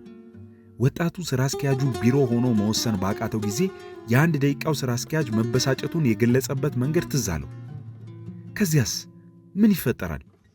ከዚያ የተናገረውን ነገር መረዳቴን ለማረጋገጥ ለጥቂት ሰከንዶች ጸጥ ይላል። እሺ ከዚያስ? ከዚያ አይኔን እየተመለከተ ምን ያህል ተፎካካሪ ሰው እንደሆንክ እንደሚያምን ይነግረኛል። በእኔ ላይ የተበሳጨበት ምክንያት እኔን ስለሚያከብረኝ እንደሆነም ያስታውቀኛል። ይህ ሥራዬ እኔን እንደማይወክለኝ ይነግረኛል። ከዚያ ይህንን ስህተት እንድደግመው እንደማይፈልግ ይህንንም በሚገባ እንደተረዳሁት ያረጋግጣል። ደጋግመሽ እንድታስብ የሚያደርግ ነው ብሎ አቋረጠ። በትክክል ሚስ ብራውን ጭንቅላቷን በመነቅነቅ መለሰች። ወጣቱ ሚስ ብራውን እያወራች ስላለችው ነገር አውቋል። ማስታወሻውን ቶሎ ቶሎ እየያዘ ነው። ይህቺ ሴት በርካታ ጠቃሚ ነገሮችን በአጭር ጊዜ ውስጥ እንደምታስጨብጠው ተማምኗል። ከሁሉም በፊት ተግሳጾችን የሚሰጠኝ ወዲያውኑ ስህተቶችን እንደሰራኋቸው ነው። ሁለተኛው በትክክል ምን ስህተት እንደሰራው ግልጥ አድርጎ የሚነግረኝ ሁሉንም ነገር አበጥሮ እንደሚያውቅና ምንም ነገር አድበስብሼ ማለፍ እንደማልችል እረዳለሁ። ሶስተኛው በቀጥታ ማንነቴ ላይ አነጣጥሮ ስለማይናገረኝ ብዙም ለመከላከል አልፈጥንም። ጥፋቱን በእሱ ወይም በሌላ ሰው ላይ ለማላከክም አልሞከርም። ሚዛናዊ ነገር እያደረገ እንደሆነ አውቃለሁ። የመጨረሻ የሚያደርገው ነገር ቀጣይነት ያለው መሆኑ ነው። ያ ማለት በሁሉም በኩል ነገሮች በመልካም ሁኔታ እየሄዱለት ቢሆንም አንቺ ስህተት እስከሰራሽ ድረስ ተግሳጹን ይቀጥላል ማለት ነው? አዎ። ይህ ሁሉ ሂደት በትክክል 1 ደቂቃ ይበቃዋል? ብዙ ጊዜ አዎ። እና ካበቃ በኋላ በቃ ነው። የ1 ደቂቃ ተግሳጽ በዚያው ቢያበቃም ላረጋግጥልህ የምፈልገው በቀላሉ እንደማይረሳና ያንኑ ስህተት ለመድገም ምንም ፍላጎት እንደማይኖርህ ነው። ያልሽውን ነገር ያወቅኩት ይመስለኛል። መቼም ራሱ እንዲደግምልህ አልጠየቀውም አይደል? ጠየቅኩት እንጂ አለ ወጣቱ የሆነውን እያስታወሰ። ስለዚህ የ1 ደቂቃ ተግሳጽ ምን እንደሚመስል ደርሶብህ አይተኸዋላ። ምናልባት እንግዳ ስለሆንክ ቀለል ያለው ይሆናል የደረሰ። ቀለል ያለ ነው ለማለት እንደምችል እርግጠኛ አይደለሁም። ነገር ግን ካሁን በኋላ ራሱን እንዲደግምልኝ የምጠይቀው አይመስለኝም። ያኛው ስህተቴ ነበር። የ1 ደቂቃው ሥራ አስኪያጅ የሆነ ፍጹም አይሰ ይመስላል። እንደው ስህተት ሰርቶ ያውቅ ይሆን? ሚስ ብራውን ሰው አይደል? አልፎ አልፎ ስህተት ይሰራል። ነገር ግን ጨዋ ታዋቂ ስለሆነ ስህተት ሲሰራ፣ ለምሳሌ የተግሳጹን 2ኛውን ክፍል ሲረሳው እናስታውሰውና እንቆጣዋለን። ያው ከተግሳጹ በደንብ ካገገምን በኋላ ለምሳሌ እንደውልለትና ስህተታችንን መረዳታችንን ገልጸን ሙሉ በሙሉ ስሜታችን ስላልተመለሰልን የተግሳጹን 2ኛ ክፍል እንዲቀጥልልን እንጠይቀዋለን። እሱ ምን ያደርጋል ታዲያ? ብዙውን ጊዜ ይስቅና ከተግሳጹ በኋላ ጠንካራ ሰው መሆኔን ሳይነግረኝ በመቅረቱ ይቅርታ ይጠይቀኛል። በአድናቆትና በተግሳጾችን መሳቅ ትችላላችሁ? በሚገባ መለሰች ሚስ ብራውን። ታውቃለህ፣ የ1 ደቂቃው ሥራ አስኪያጅ በተለይ ስህተት ስንሰራ በራሳችን ላይ መሳቅ መቻል ዋጋ እንዳለ ይነግረናል። ስህተታችንን ተሻግረነው እንድንሄድ ያግዘናል። አሪፍ ነገር ነው አለ ወጣቱ በስሜት። ያንን ማድረግ እንዴት ተማራችሁ? በቀላሉ ሚስ ብራውን መለሰች። አለቃችን ሲያደርገው በመመልከት ብቻ። አለቃችሁ ስህተት በሚሰራ ጊዜ በራሱ ላይ መሳቅ ይችላል እያልሽኝ ነው? አለ የተገረመው ወጣት። ሁሌ ማለት አይቻልም አለች ሚስ ብራውን። እሱም እንደ ሁላችንም ነው። አንዳንዴ ከብደዋል፣ ብዙውን ጊዜ ግን ይችላል። በራሱ በሚስቅ ጊዜ በዙሪያ ያሉ ሰዎች ላይ አዎንታዊ ተጽዕኖ አለው። በራስ መተማመን ያለ ሰው መሆን አለበት ሲል ወጣቱ አስተያየቱን ሰጠ። አዎ በትክክል ነው እንጂ ስትል ሚስ ብራውንም መለሰች። ወጣቱ ተገርሟል። እንዲህ አይነቱ ሥራ አስኪያጅ ለአንድ ድርጅት ምን ያህል አስፈላጊ እንደሆነ እየተረዳ መጥቷል። የአንድ ደቂቃው ሥራ አስኪያጅ ተግሳጾች ውጤታማ የሆኑበት ምክንያት ምንድን ነው ትያለሽ? እንደው ሚስ ብራውን ይህንን ራሱን የአንድ ደቂቃ ሥራ አስኪያጁን እንድትጠይቀው ልምራህ አለችና ብድግ ብላ ወጣቱን ወደ በር መራችው። ለጊዜዋ ሲያመሰግናት ሚስ ብራውን ፈገግ ብላ ለዚህ ምላሹ ምን እንደሚሆን ታውቀዋለህ መቼም። ሁለቱም ሳቁ። ከጎብኝነት ይልቅ የውስጥ ሰው እንደሆነ እየተሰማው ሄዷል። ይህም ጥሩ ስሜት እንዲሰማው እያደረገ ነው። በአዳራሹ ውስጥ ቆሞ ሲያሰላስል ከእሷ ጋር ያሳለፈው ጊዜ በጣም አጭር እንደሆነ ግን በጣም ብዙ ጠቃሚ መረጃ እንደሰጠችው አስቦ ተገረመ። ያለቻቸውን ነገሮች ደጋግሞ አሰባቸው። ቀላል ይመስላሉ። ልምድ ያለውን ሰው ስህተት ሲሰራ ስንይዘው ምን ማድረግ እንደሚገባ የተማረውን አእምሮ ውስጥ እየደጋገመው ነበር። የአንድ ደቂቃ ተግሳጾች ማጠቃለያ። የአንድ ደቂቃ ተግሳጽ ጥሩ ውጤት የሚያመጣው ሰዎችን በስራቸው ዙሪያ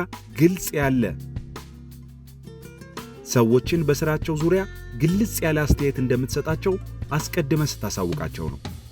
የተግሳጹ የመጀመሪያው ክፍል ሰዎች ወዲያውኑ እንደተሳሳቱ ገስጻቸው። ሰዎች ምን ላይ እንደተሳሳቱ ግልጽ አድርጋ አሳያቸው። ስህተት በመስራቱ አንተ ላይ የተፈጠረውን ስሜት ፊት ለፊት ግልጥልጥ አድርገህ ንገራቸው።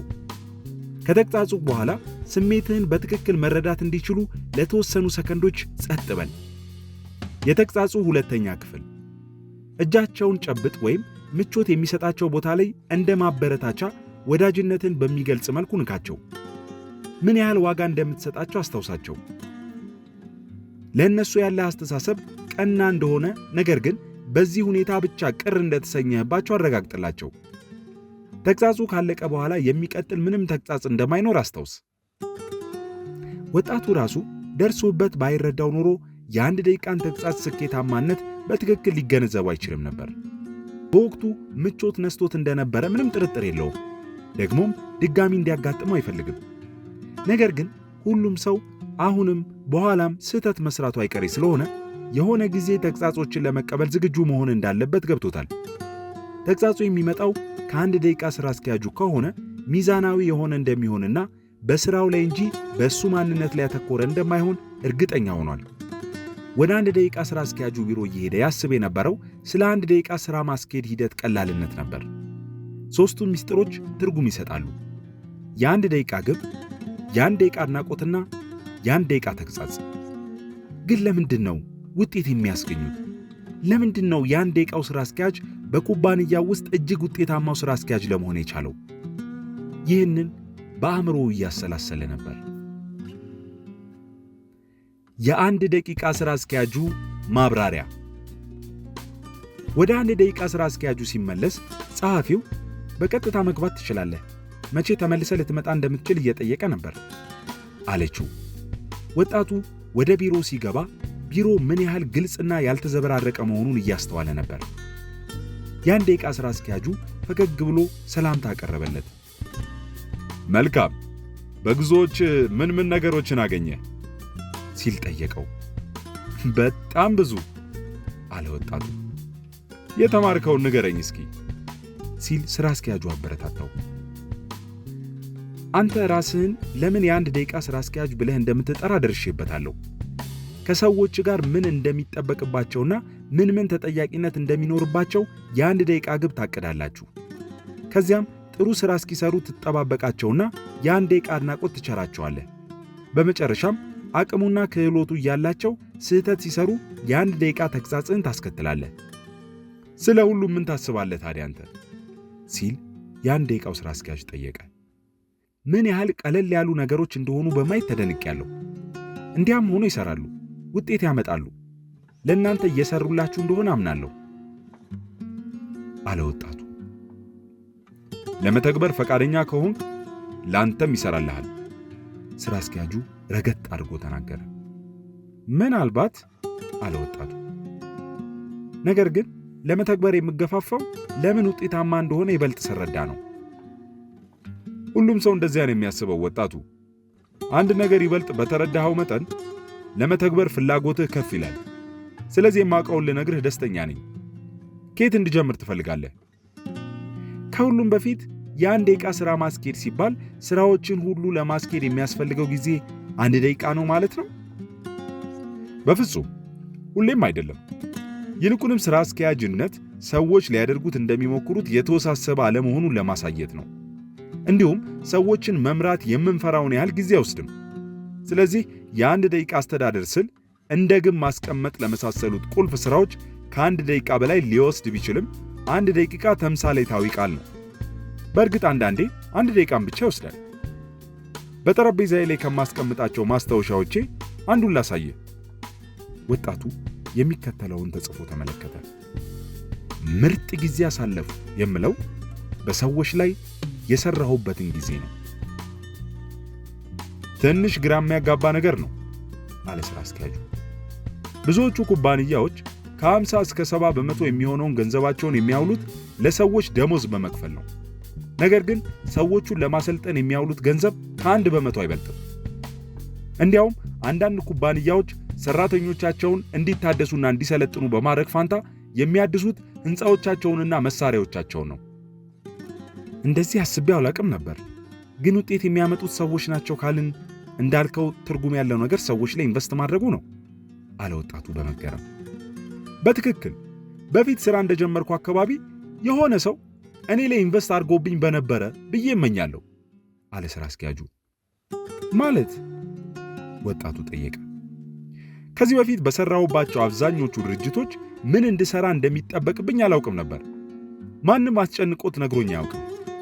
ጥሩ ነገር ትሠራ ነበር ወይ ብለህ ብትጠይቀኝ ልመልስልህ የምችለው እኔ እንጃ ወይም ይመስለኛል ብዬ ነው። ለምን እንደዚያ እንደምል ከጠየቀኝ ምላሼ አለቃዬ ምንም አናግሮኝ አያውቅም ወይም ምንም ዜና አለመስማት ጥሩ ዜና ነው እንደሚባለው ነው። ዋናው የሚያነቃቃኝ ነገር ቅጣትን መፍራት ነበር ማለት እችላለሁ። ከዚያም ወጣቱ ለምን በተለየ መንገድ እንደምታስተዳድር አይቻለሁ። ግን አሁንም 3ቱ ሚስጥሮች ለምን ውጤታማ እንደሆኑ አስባለሁ። ለምሳሌ የ1 ደቂቃ ግቦችን ማዘጋጀት ምን ይሰራል አለ። አስከትሎም በፍርሃት ስሜት ውስጥ ሆኖ ላንተ የማያስቸግር ከሆነ ለምን ለሚሉ ጥያቄዎቼ ምላሽ ባገኝ ነገሮችን በተሻለ የምረዳቸው ይመስለኛል አለ። የ1 ደቂቃ ግቦች የሚሰሩት ለምንድን ነው? የ1 ደቂቃ ግቦች ለምን እንደሚሰሩ ማወቅ ፈልጋል? መልካም አለና ሥራ አስኪያጁ ከተቀመጠበት ብድግ ብሎ ክፍሉ ውስጥ ቀስ እያለ ይንጎራደድ ጀመር። ቀጥሎም አንድ ሊያግዝ የሚችል ማነጻጸሪያ ምሳሌ ልስጥ። በፊት ለበርካታ ዓመታት በተቀጠርኩባቸው መስሪያ ቤቶች ውስጥ ሥራ ላይ በርካታ ያልተነቃቁ ሰራተኞችን አይቻለሁ። ሥራ ካለቀ በኋላ ግን ሁሉም ሰው የሆነ ነገር ለማድረግ የተነቃቃ ይሆናል። ለምሳሌ በአንድ ምሽት ቦሊንግ እየተጫወትኩ ቀድሞ ሰራበት የነበረው ኩባንያ ውስጥ የኩባንያውን አስቸጋሪ ሰራተኞች አየኋቸው። በጣም ተደስተው እየተጫወቱ ነበር። ከዚህ አስቸጋሪ ከሚባሉት ሰው አንደኛው ወደ ቦሊንግ መወርወሪያ ቦታው ተጠግቶ ኳሱን ካንከባለለ በኋላ እጅግ ተደስቶ መጮህና መዝለል ጀመረ። ለምን ይመስላል? ሁሉንም ፒኖች መጣል ስለቻለ ነው መለሰ ወጣቱ። ታዲያ እሱም ሆነ ሌሎች ሰዎች ሥራ ቦታ ላይ ተመሳሳይ ተነሳሽነት የሌላቸው ለምንድን ነው? ሥራ አስኪያጁ ድጋሚ ጠየቀው። ምክንያቱም ሥራ ቦታ ላይ ወርውሮ የሚመታቸው ኢላማዎቹ የት እንዳሉ ስለማያውቅ ይሆናል። ፒኖቹ ባይኖሩ ኖሮ የቦሊንግ ኳሱን ለምን ያህል ጊዜ እየወረወረ መቆየት ይፈልግ እንደነበር አይታወቅም አለና ፈገግ አለ ወጣቱ። በትክክል አለ የ1 ደቂቃው ሥራ አስኪያጅ። አሁን ብዙዎቹ ድርጅቶች ውስጥ ምን እየተካሄደ እንደሆነ መረዳት ትችላለህ። ብዙዎቹ ሥራ አስኪያጆች ሰራተኞቻቸው ምን እንዲሰሩ እንደሚፈልጉ እንደሚያውቁ አምናለሁ። ችግሩ ራሳቸው ያውቁታል ብለው ስለሚገምቱት ለሰራተኞቻቸው ምን እንዲሰሩ እንደሚፈልጉና ምን እንደሚጠበቅባቸው አለመንገራቸው ነው። እኔ ግን ግብ ማስቀመጥን በተመለከተ ምንም ነገር በግምት ወስጄ አላውቅም። ሰዎች የሚጠበቅባቸውን ያውቃሉ ብለህ የምትገምት ከሆነ ውጤታማ ያልሆነ የቦሊንግ ጨዋታ እየፈጠርክ ነው። ፒኖቹን ቀጥ አድርገህ ብታስቀምጣቸውም ሰውየው ኳሱን ሊወረውር ዝግጁ ሲሆን ፒኖቹ በጨርቅ ተሸፍነው ነው የሚመለከተው። እናም ኳሱን ወርውሮት ፒኖቹን ሲመታ ድምፅ ይሰማል። ግን በትክክል የትኞቹን ፒኖች እንደመታ ማወቅ አይችልም። ስለ ውጤታማነቱ ስትጠይቀውም መልሱ አላውቅም የሚል ይሆናል። ምን እንደሚጠበቅበት ሳያውቅ መስራት ልክ ጎልፍ በማታ ለመጫወት እንደመሞከር ነው። ብዙ ጓደኞቼ ጎልፍ መጫወት ለምን እንዳቆሙ ስጠይቃቸው ሜዳዎቹ የተጨናነቁ ስለሆኑ ነው ይሉኛል። ለምሳሌ ማታ እንዲጫወቱ ሐሳብ ባቀርብላቸው ይስቃሉ። ምክንያቱም ኳሷን መመልከት ሳትችል ጎልፍ መጫወት የሚፈልግ ማንም ሰው ስለሌለ ነው። እግር ኳስ መመልከት ላይም እንደዚያው ነው። በእግር ኳስ ጨዋታ ወቅት ግቦች በማስቆጠር መሸናነፍ ባይኖር ሁለት ቡድኖች ሲጋጠሙ ያን ሁሉ ደቂቃ ቁጭ ብሎ ሊመለከታቸው የሚፈቅደው ማን ይመስልሃል? ልክ ነው፣ ግን ያ የሚሆነው ለምንድን ነው የኔ ጥያቄ አለ ወጣቱ። ምክንያቱም የሰው ልጆች ቀዳሚው አነቃቂ ነገር ውጤትና ግብረ መልሶች ስለሆኑ ነው። እዚያ ድርጅት ውስጥ እንዲያውም ግብረ መልስን አስመልክቶ የምንጠቀምበት ግብረ መልስ የአሸናፊዎች ቁርስ ነው የሚል ጥቅስ አለን። ግብረ መልስ ወደፊት እንድንራመድ ያግዘናል። እንዳለመታደል ሆኖ ግን ብዙ ሥራ አስኪያጆች ግብረ መልስ ለውጤት የሚያበቃ ቁጥር አንድ አነቃቂ ነገር መሆኑን በሚረዱ ጊዜ ሦስተኛ አይነት የቦሊንግ ጨዋታ ይፈጥራሉ። አንድ ቦሊንግ ተጫዋች ኳሱን ለመወርወር ወደ መስመሩ ሲጠጋ ፒኖቹ አሉ፣ የሚጋርዳቸው ጨርቅም ይኖራል። ግን ደግሞ አሁን አንድ ነገር ተጨምሯል። ከጨርቆቹ አጠገብ ተቆጣጣሪ ቆሟል። ተጫዋቹ ኳሱን ሲወረውር የወደቁ ፒኖችን ድምፅ ይሰማል። ከጎኑ የቆመው ተቆጣጣሪ 2 ፒኖችን የጣልከው ለማለት 2 ጣቶቹን ያሳየዋል። ሥራ አስኪያጆች ግን 2 ነው የጣልከው ሲሉ በትክክል 2 ነው የጣልከው ማለታቸው ነው? አይደለም አለ ወጣቱ ፈገግ ብሎ። ብዙውን ጊዜ 8 ስተሃል ማለታቸው ነው። በትክክል አለና ያን ደቂቃ ሥራ አስኪያጁ ቀጠለ። የሁልጊዜም ጥያቄ ፒኖቹን የሸፈነውን ጨርቅ ለምን እንደማያነሱትና ተጫዋቹም ተቆጣጣሪው ለምን በግልጽ መመልከት እንዲችሉ እንደማያደርጉ ነው። ለዚህ ደግሞ ምክንያቱ መጨረሻ ላይ የሚጠበቅባቸው የውጤት ግምገማ ሪፖርት የማቅረብ ባህል ስላለ ነው። መጨረሻ ላይ የሚያቀርቡት የግምገማ ሪፖርት ስላለ? ወጣቱ ተገርሞ ጠየቀ። አዎ፣ እንደዚህ አይነት ሥራ አስኪያጆች ሠራተኞቻቸው ምን መስራት እንዳለባቸውም ሆነ ምን እንደሚጠበቅባቸው ሳይነግሯቸው ይቀሩና ስህተት ሲሰሩ ወይም በሚጠበቀው ልክ ሳይሰሩ ሲቀር ቁጣና ጫና የሚያስከትሉ ናቸው። እንደዚህ ያደርጋሉ የሚል ግምት ለምን ወሰድክ አንተ? ወጣቱ ጠየቀ፣ እውነታውን በሥራ አስኪያጁ ምላሽ ውስጥ ለመስማት እየተዘጋጀ። ጥሩ መስለው ለመታየት ነው። ጥሩ መስለው ለመታየት ምን ማለት ነው? በስርህ ለሚሰሩ ሠራተኞች ሁሉ ውጤታማነታቸው ከፍ ያለ ነው ብለህ ለበላይ አለቃ ሪፖርት ብታቀርብ እንዴት የምትታይ ይመስልሃል?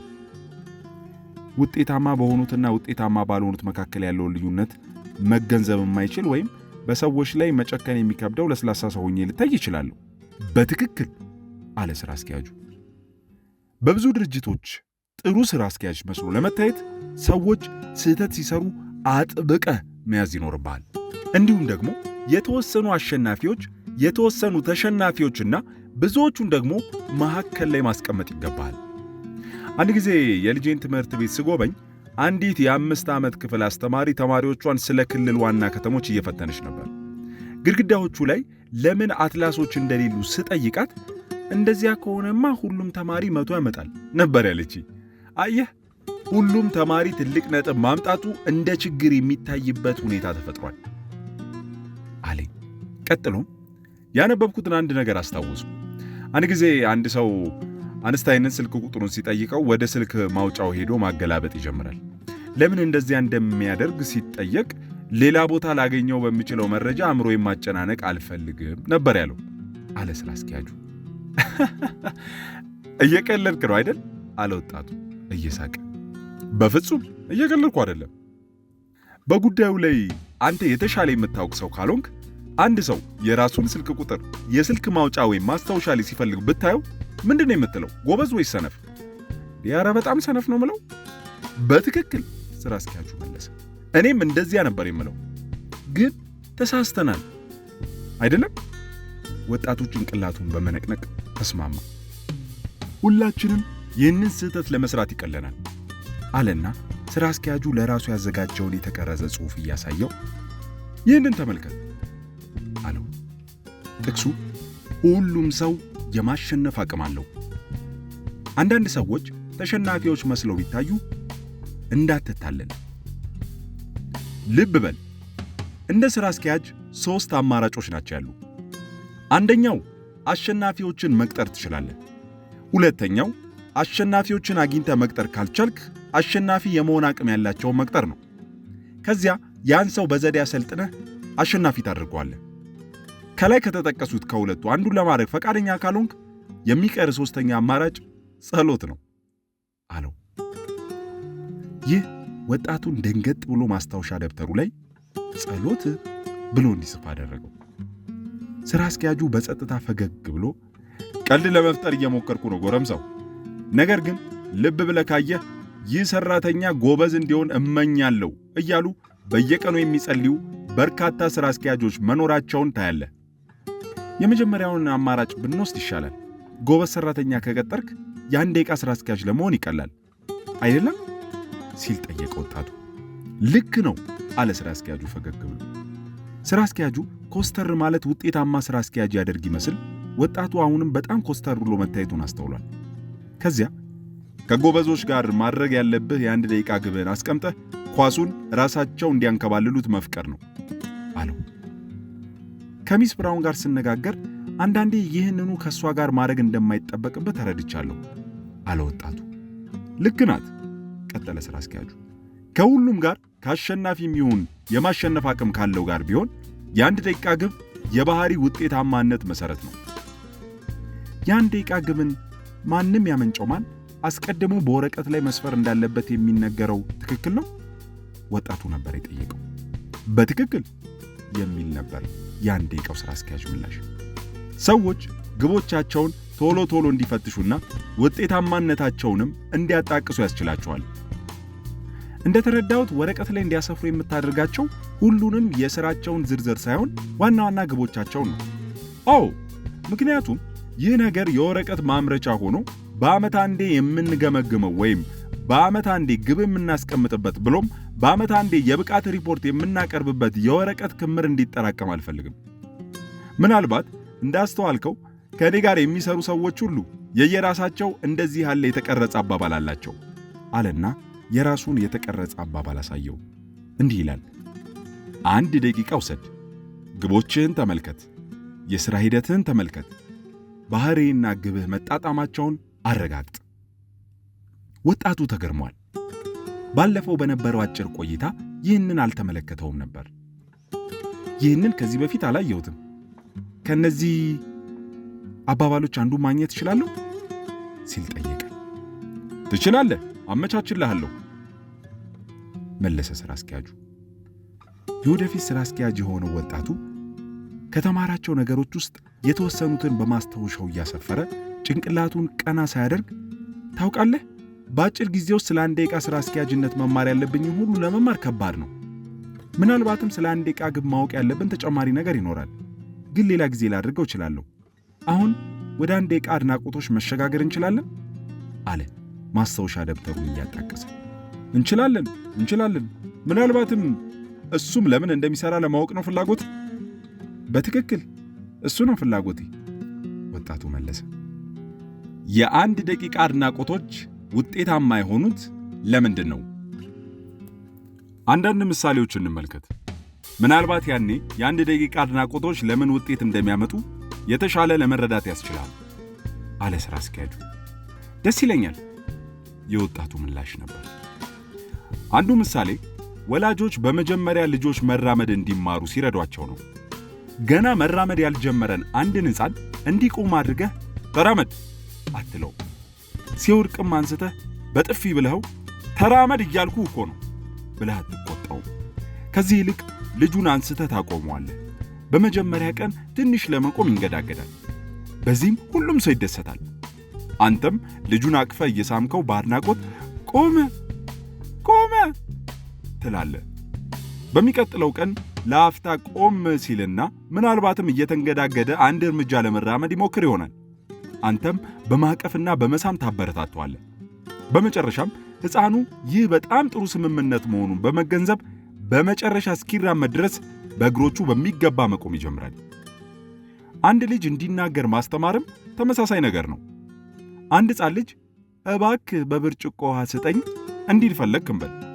ለልጁ ውሃ ለመስጠት ሕፃኑ ሙሉውን አረፍተ ነገር እስኪናገር ድረስ የምትጠብቅ ከሆነ ልጁ በውሃ ጥም መሞቱ ነው። ስለዚህ ውሃ የሚለውን ቃል በማስጠናት ትጀምራለህ። በድንገት አንድ ቀን ልጁ ዋዋ አለ እንበል። ልጁ ገና በትክክል ውሃ አላለም፣ ግን በጣም ተቀራራቢ ነገር ተናግሯል። አንተ ግን በደስታ ልጁን አቅፈህ ትስመዋለህ። ምናልባትም እናትህ ጋር ደውለህ ልጅህ ውሃ ማለት እንደቻለ ትነግራታለህ። አንድ የ20 ዓመት ዕድሜ ያለው ወጣት ግን ሬስቶራንት ገብቶ ውሃ የሚለውን ቃል በትክክል መጥራት እንደማይችል አትጠብቅም። ስለዚህ ለጥቂት ጊዜ ውሃ የሚለውን ቃል ብቻ ትቀበልና ከዚያ እባክህ የሚለውን ማሰልጠን ትጀምራለህ።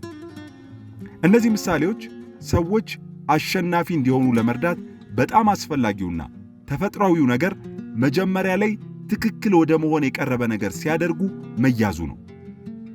ከዚያ ወደ ተፈለገው ውጤት ትሄዳለህ። ስለዚህ መጀመሪያ ላይ ቁልፉ አንድ ሰው በትክክል መስራት እስኪችል ድረስ ወደ ትክክል የቀረበ ነገር ሲሰራ መያዝ ነው። እነዚህ ምሳሌዎች ሰዎች አሸናፊ እንዲሆኑ ለመርዳት በጣም አስፈላጊውና ተፈጥሯዊው ነገር መጀመሪያ ላይ ትክክል ወደሆነ የቀረበ ነገር ሲያደርጉ መያዙ ነው። ከዚያ ወደ ተፈለገው ውጤት ትሄዳለህ። ስለዚህ መጀመሪያ ላይ ቁልፉ አንድ ሰው በትክክል መስራት እስኪችል ድረስ ወደ ትክክል የቀረበ ነገር ሲሰራ መያዝ ነው አለ ወጣቱ። አግኝተኸዋል በማለት ስራ አስኪያጁ አደነቀው። ቀጥሎ ሰዎች ተከታታይ ግቦችን በማውጣት በቀላሉ ሊደረስባቸው የሚችሉ ኢላማዎችን ያዘጋጃሉ።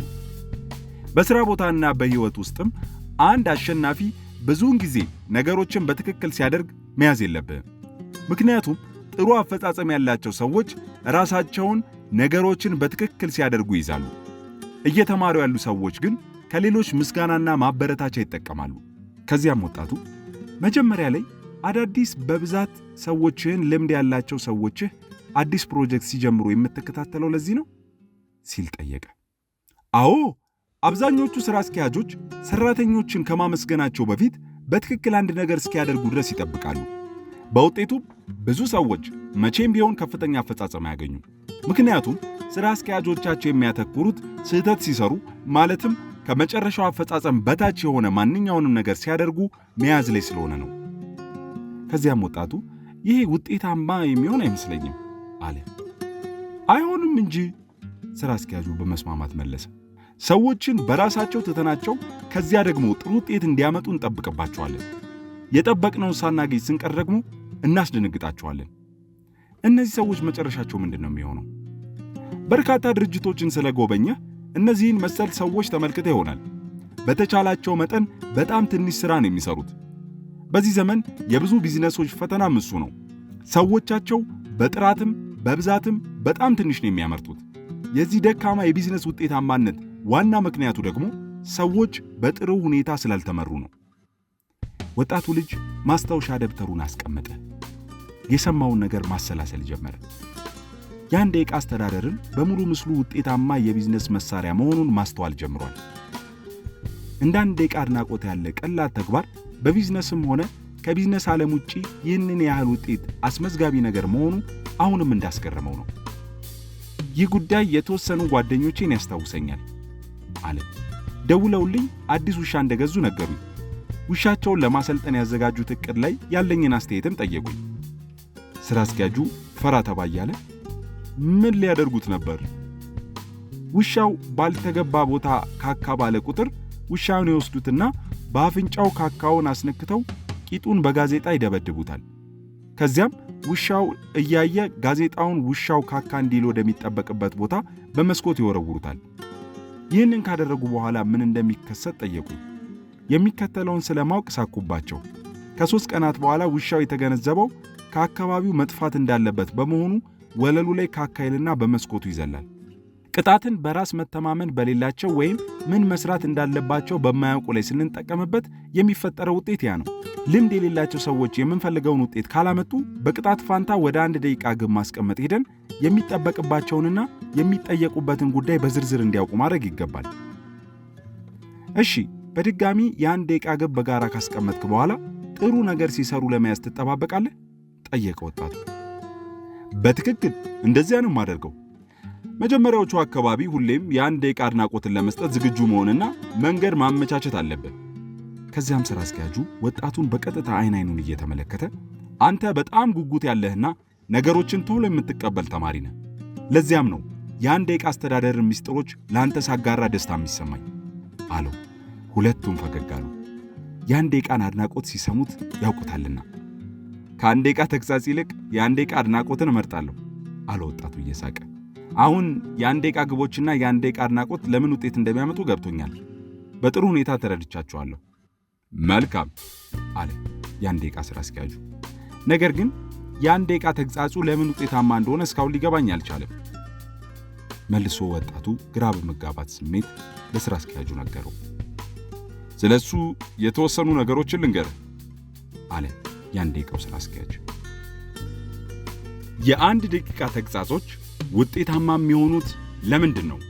የአንድ ደቂቃ ተግሣጾች ውጤታማ የሚሆኑባቸው በርካታ ምክንያቶች አሉ። በመጀመሪያ በአንድ ደቂቃ ተግሣጽ የሚመጣው ግብረ መልስ ስህተታችንን ተከትሎ የሚመጣ ነው።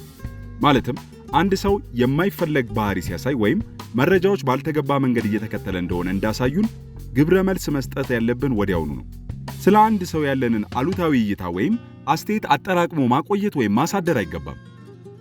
በአንድ ደቂቃ ተግሣጽ ውስጥ ያለው ግብረ መልስ ወዲያውኑ የሚሰጥ መሆኑ ለውጤታማነቱ አንዱ መገለጫ ነው። የተሳሳተ ባህሪ ወዲያውኑ ካልታረመ የትኛውም አይነት ምክር ወይም ተግሣጽ ቀጣዩን ባህሪ በማድረቅ የሚኖረው ተጽዕኖ አናሳ ነው። ብዙ ሥራ አስኪያጆች አሉታዊ ነገሮችን አጠራቅመው በአንድ የሚዘረግፉ ናቸው። ልክ አሉታዊ ነገሮችን አጠራቅመው ስልቻቸው ሲሞላ በንዴት ጦፈው ያልተገቡ ቃላትን እየወረወሩ ግብረ መልስ ይሰጣሉ። ለሰዎች የሰሩትን ስህተት የሚነግሯቸው ባለቀ ሰዓት ወይም ሥራው ሊጠናቀቅ ጥቂት ጊዜ ሲቀር ነው። ወጣቱ በጥልቀት ወደ ውስጥ ተንፍሶ ልክ ነው አለ። የአንድ ደቂቃው ሥራ አስኪያጅ ቀጠለ እና ሥራ አስኪያጁና የበታች ሠራተኛው አንዳቸው በሌላኛቸው ላይ በመጮህ ነው ግንኙነታቸውን የሚያጠናቅቁት። ግብረ መልስ የሚቀበለው ሰውም የሠራው ስህተት ምን እንደሆነ በትክክል አይነገረውም። ይህ ነገር እኔ ላለመፈጸም ከመሞክራቸው ነገሮች አንዱ ነው የሚሆነው አለ ወጣቱ። በትክክል ሥራ አስኪያጆች በጊዜ ጣልቃ ቢገቡ ኖሮ አንድ ባህሪን በአንድ ጊዜ እንዲታረም በማድረግ እርምት የሚሰጠው ሰውም ነገሮች እንዳይደራረቡበት በማድረግ ግብረ መልሱን በሰላም እንዲሰማና እንዲቀበል ማድረግ ይቻላል። ፐርፎርማንስ ሪፖርት በዓመት አንዴ ሊቀርብ የሚገባው ሳይሆን ሁልጊዜም የሚካሄድ ነገር መሆን አለበት ብዬ የማስበው ለዚህ ነው። ስለዚህ የአንድ ደቂቃ ተግሣጽ ውጤታማ የሚሆንበት ምክንያት ተግሣጹን የሚቀበለው ሰው ግብረ መልሱ ሊሰማ በመቻሉ ነው። ምክንያቱም ሥራ አስኪያጁ አንዱን ባህሪ በአንድ ጊዜ አስተያየቱን ሲሰጥ ሚዛናዊና ግልጽ መስሎ ይታያል ሲል ወጣቱ ነገሩን ጠቅለል ለማድረግ ሞከረ። ልክ ነህ ቀጠለ ሥራ አስኪያጁ። በሁለተኛ ደረጃ የአንድ ደቂቃ ተግሣጽ ስሰጥ የሰውየውን ዋጋ ወይም ግለሰባዊ ማንነቱን ነክቼ አላውቅም። ሠራተኞቹም ደህንነታቸው ወይም በሰውነታቸው ያላቸው ዋጋ ስላልተነካ ራሳቸውን የመከላከል ሂደት ውስጥ አይገቡም። እኔ የምገስጸው ያሳዩትን ባህሪ ብቻ ነው። ስለዚህ የእኔ ግብረ መልስም ሆነ የእነሱ ምላሽ የሚሆነው ተነቅሶ በወጣው ወቅታዊ ባህሪ ወይም ተግባር ላይ ብቻ ያተኮረ ነው። በስሜቶቻቸው ወይም በማንነታቸው ላይ የሚቃጣ ምንም አይነት ተግሣጽ አይኖርም። ብዙ ጊዜ ሥራ አስኪያጆች ሰዎችን ሥርዓት ለማስተማር ሲሞክሩ ሰውየውን ያጠቁታል። በአንድ ደቂቃ ተግሣጽ ግን የኔ ዓላማ ባህሪውን አስወግዶ ሰውየውን ባለበት ማቆየት ነው። ስለዚህ በአንድ ደቂቃ ተግሣጽ ባህሪያቸው ተቀባይነት የለውም፣ እነሱ ግን ተቀባይነት አላቸው አለ ወጣቱ። አዎ ሥራ አስኪያጁ በመስማማት ጭንቅላቱን ነቀነቀ። መጀመሪያ አድናቆቱን ሰጥተህ ተግሣጹን ለምን አታስከትልም? እንደዚህ አይሰራም። የሚያውቁኝ ሰዎች እኔን ጥሩና ኮስታራ ሥራ አስኪያጅ ብለው ሊገልጹኝ ነው የሚሞክሩት። እኔ ግን ራሴን በትክክል የምገልጸው ኮስታራና ጥሩ ሥራ አስኪያጅ ብዬ ነው። ኮስታራና ጥሩ? ወጣቱ መልሶ አስተጋባው። አዎ ይህ ፍልስፍና ለብዙ ሺህ ዓመታት ውጤታማ ሆኖ የዘለቀ ነው። በጥንታዊ ቻይና ይህንን የሚያጸና አንድ ታሪክ አለ። ከዕለታት በአንድ ቀን አንድ ንጉሥ ምክትል ይሾማል። ይህንን ምክትሉን ይጠራውና ሥራ ለምን አንከፋፈልም?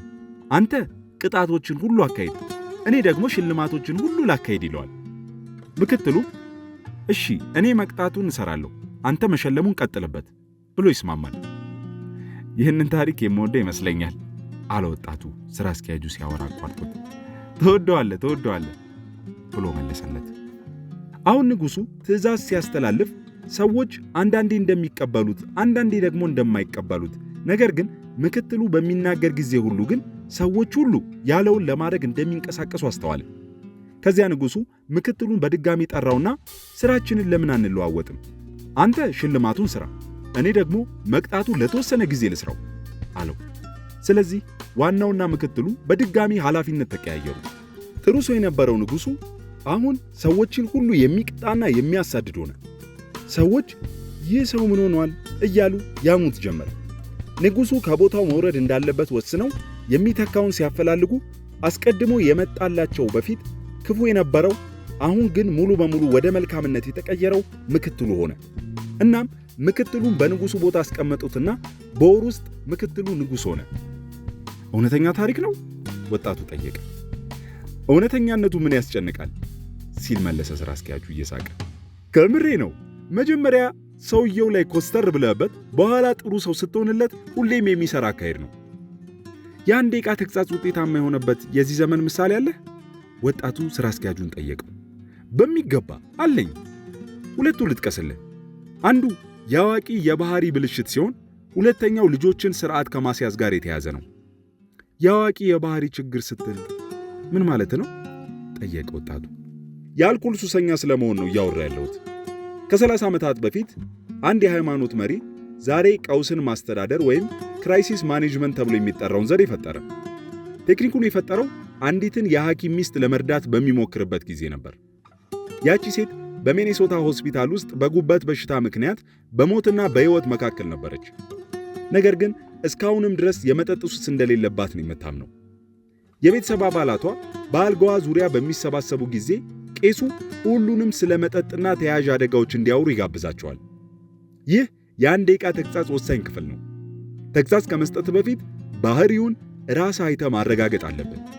ሌላ ሰው ባወራው ወይም ባስቀመጠው ሕግ ልትመራ አትችልም። ሰው በተናገረው ላይ ተነስተህ ተግሣጽ መስጠት አይቻልም። ደስ ይላል አለ ወጣቱ ጣልቃ ገብቶ። ልጨርስልህ። ሁሉም የቤተሰብ አባላት ከመጠጥ ጋር በተያያዘ ያዩትን ሲናገሩ ቄሱ የቤተሰቡ አባላት በእነዚያ ጊዜያት ምን እንደተሰማቸው ለሴቲቱ እንዲነግሯት ጠየቃቸው። ሁሉም በዙሪያ ተሰባስበው አንድ በአንድ በየተራ መጀመሪያ ምን እንደሰራች ከዚያም ያንን ተከትሎ ምን እንደተሰማቸው ነገሯት። ቀጥለውም ምን ያህል እንደሚወዷትና በሕይወት እንድትቆይ ምን ያህል እንደሚፈልጉ ገለጹላት። በጣም የተበሳጩባትም በጣም ስለሚወዷት እንደሆነ አሳወቋት።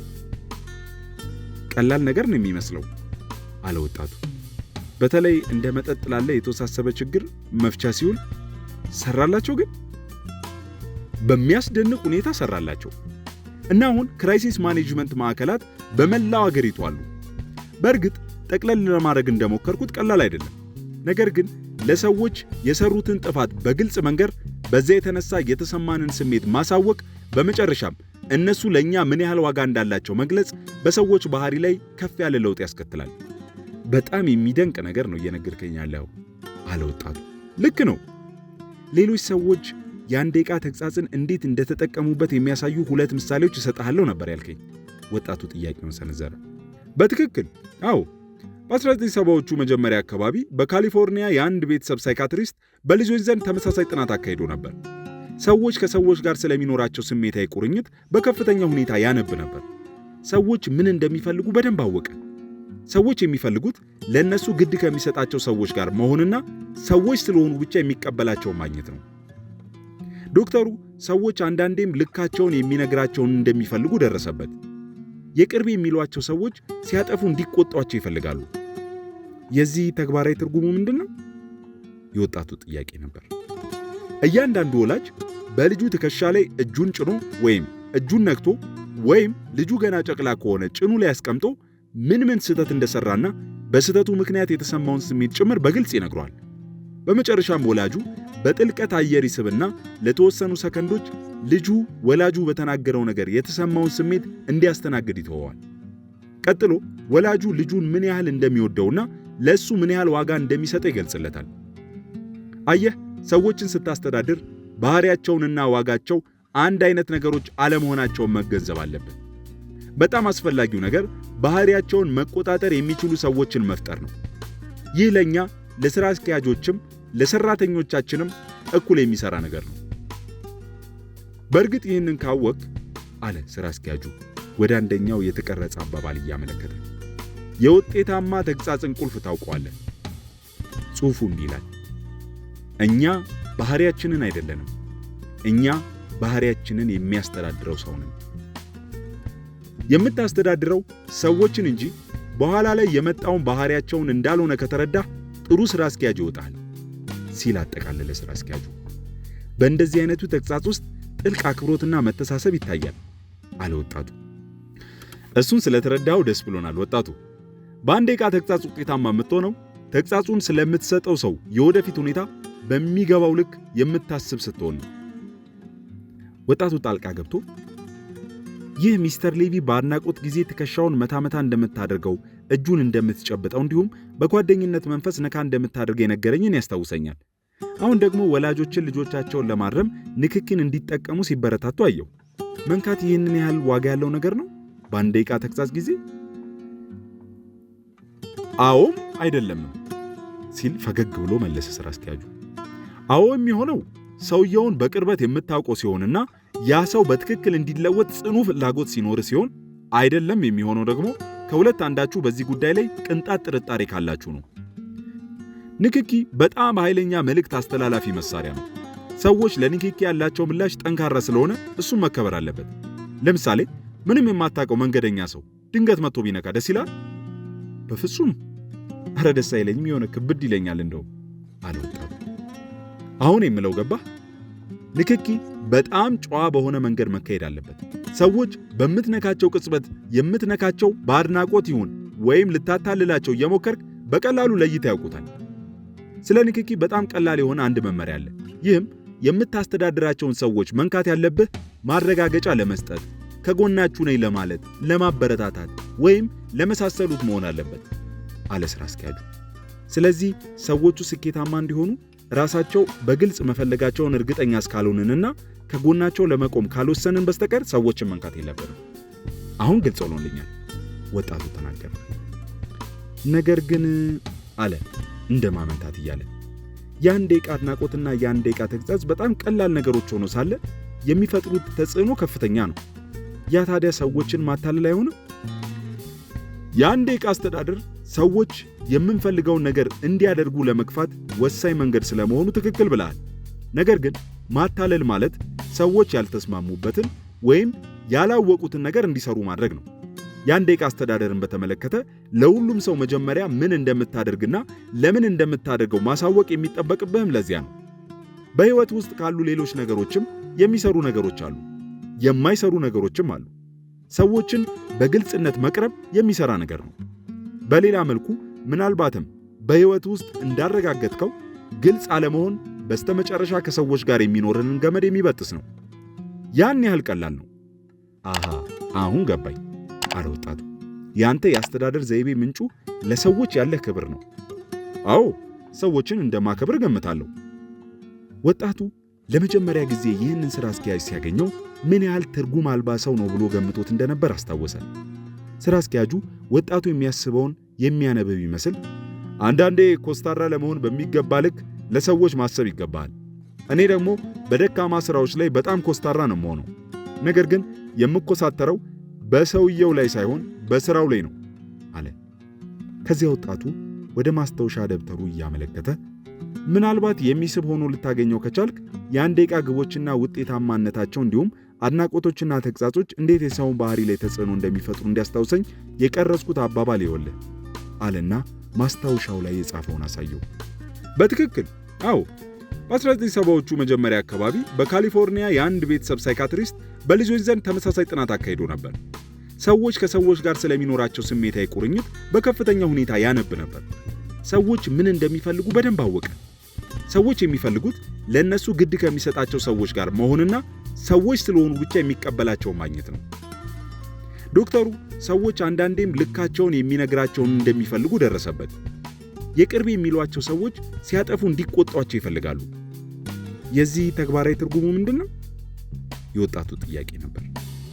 እያንዳንዱ ወላጅ በልጁ ትከሻ ላይ እጁን ጭኖ ወይም እጁን ነክቶ ወይም ልጁ ገና ጨቅላ ከሆነ ጭኑ ላይ አስቀምጦ ምን ስህተት እንደሰራና በስህተቱ ምክንያት የተሰማውን ስሜት ጭምር በግልጽ ይነግሯል። በመጨረሻም ወላጁ በጥልቀት አየር ይስብና ለተወሰኑ ሰከንዶች ልጁ ወላጁ በተናገረው ነገር የተሰማውን ስሜት እንዲያስተናግድ ይተወዋል። ቀጥሎ ወላጁ ልጁን ምን ያህል እንደሚወደውና ለእሱ ምን ያህል ዋጋ እንደሚሰጠው ይገልጽለታል። አየህ፣ ሰዎችን ስታስተዳድር ባህሪያቸውንና ዋጋቸው አንድ አይነት ነገሮች አለመሆናቸውን መገንዘብ አለብን። በጣም አስፈላጊው ነገር ባህሪያቸውን መቆጣጠር የሚችሉ ሰዎችን መፍጠር ነው። ይህ ለኛ ለሥራ አስኪያጆችም ለሰራተኞቻችንም እኩል የሚሰራ ነገር ነው። በእርግጥ ይህንን ካወቅ አለ ስራ አስኪያጁ ወደ አንደኛው የተቀረጸ አባባል እያመለከተ፣ የውጤታማ ተግሣጽን ቁልፍ ታውቀዋለህ። ጽሑፉ እንዲህ ይላል፣ እኛ ባህሪያችንን አይደለንም፣ እኛ ባህሪያችንን የሚያስተዳድረው ሰው ነን። የምታስተዳድረው ሰዎችን እንጂ በኋላ ላይ የመጣውን ባህሪያቸውን እንዳልሆነ ከተረዳህ ጥሩ ስራ አስኪያጅ ይወጣል ሲል አጠቃለለ ስራ አስኪያጁ። በእንደዚህ አይነቱ ተግሣጽ ውስጥ ጥልቅ አክብሮትና መተሳሰብ ይታያል አለ ወጣቱ። በትክክል አዎ። በ1970ዎቹ መጀመሪያ አካባቢ በካሊፎርኒያ የአንድ ቤተሰብ ሳይካትሪስት በልጆች ዘንድ ተመሳሳይ ጥናት አካሂዶ ነበር። ሰዎች ከሰዎች ጋር ስለሚኖራቸው ስሜታዊ ቁርኝት በከፍተኛ ሁኔታ ያነብ ነበር። ሰዎች ምን እንደሚፈልጉ በደንብ አወቀ። ሰዎች የሚፈልጉት ለእነሱ ግድ ከሚሰጣቸው ሰዎች ጋር መሆንና ሰዎች ስለሆኑ ብቻ የሚቀበላቸው ማግኘት ነው። ዶክተሩ ሰዎች አንዳንዴም ልካቸውን የሚነግራቸውን እንደሚፈልጉ ደረሰበት። የቅርብ የሚሏቸው ሰዎች ሲያጠፉ እንዲቆጧቸው ይፈልጋሉ። የዚህ ተግባራዊ ትርጉሙ ምንድን ነው? የወጣቱ ጥያቄ ነበር። እያንዳንዱ ወላጅ በልጁ ትከሻ ላይ እጁን ጭኖ ወይም እጁን ነክቶ ወይም ልጁ ገና ጨቅላ ከሆነ ጭኑ ላይ አስቀምጦ ምን ስህተት እንደሰራና በስህተቱ ምክንያት የተሰማውን ስሜት ጭምር በግልጽ ይነግረዋል። በመጨረሻም ወላጁ በጥልቀት አየር ይስብና ለተወሰኑ ሰከንዶች ልጁ ወላጁ በተናገረው ነገር የተሰማውን ስሜት እንዲያስተናግድ ይተወዋል። ቀጥሎ ወላጁ ልጁን ምን ያህል እንደሚወደውና ለእሱ ምን ያህል ዋጋ እንደሚሰጠው ይገልጽለታል። አየህ፣ ሰዎችን ስታስተዳድር ባህሪያቸውንና ዋጋቸው አንድ አይነት ነገሮች አለመሆናቸውን መገንዘብ አለበት። በጣም አስፈላጊው ነገር ባህሪያቸውን መቆጣጠር የሚችሉ ሰዎችን መፍጠር ነው። ይህ ለኛ ለሥራ አስኪያጆችም ለሰራተኞቻችንም እኩል የሚሰራ ነገር ነው። በእርግጥ ይህንን ካወቅ አለ ሥራ አስኪያጁ ወደ አንደኛው የተቀረጸ አባባል እያመለከተ፣ የውጤታማ ተግሣጽን ቁልፍ ታውቀዋለህ። ጽሑፉ እንዲህ ይላል፣ እኛ ባህሪያችንን አይደለንም፣ እኛ ባህሪያችንን የሚያስተዳድረው ሰው ነን። የምታስተዳድረው ሰዎችን እንጂ በኋላ ላይ የመጣውን ባህሪያቸውን እንዳልሆነ ከተረዳህ ጥሩ ሥራ አስኪያጅ ይወጣል ሲል አጠቃለለ ሥራ አስኪያጁ። በእንደዚህ አይነቱ ተግሣጽ ውስጥ ጥልቅ አክብሮትና መተሳሰብ ይታያል አለ ወጣቱ። ግቦች ባህሪን ያስጀምራሉ፣ ግብረ መልሶች ባህሪን ያስቀጥላሉ ይላል። ኦ በጣም ጥሩ ነው አለ ሥራ አስኪያጁ በማድነቅ። እንደዚያ ታስባለህ? ወጣቱ ጠየቀ፣ አድናቆቱን ደግሞ ለመስማት በመፈለግ። ወጣቱ ሰው አለ ሥራ አስኪያጁ ቀስ ብሎ፣ የሕይወት ግቡ ቴፕ ሪከርደር መሆን የለበትም። ሁሌም ራሴን ለመደጋገም በቂ ጊዜ የለኝም። ወጣቱ አድናቆትን ፈልጎ ራሱን ደግሞ ሊሰማው የማይፈልገውን የአንድ ደቂቃ ተግሣጽ ሲያስተናግድ አገኘው። ከዚያ ለተወሰኑ ሰከንዶች ትክ ብለው ተያዩና ሁለቱም ከት ብለው ሳቁ።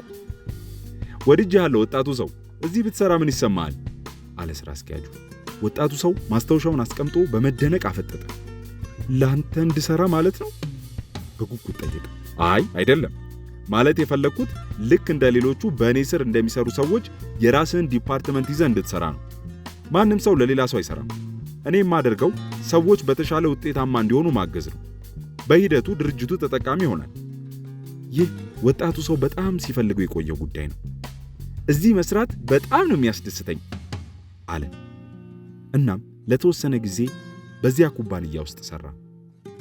ልዩ የሆነው ያ ሥራ አስኪያጅ በእሱ ላይ ኢንቨስት ያደረገው ጊዜ ውጤት በማስገኘቱ በስተመጨረሻ የሚጠበቀው ተሳክቷል። የአንድ ደቂቃ ሥራ አስኪያጅ ሆነ። የአንድ ደቂቃ ሥራ አስኪያጅ የሆነው እንደዚያ ስላሰበ ወይም ስላወራ ወይም ስላስመሰለ አይደለም።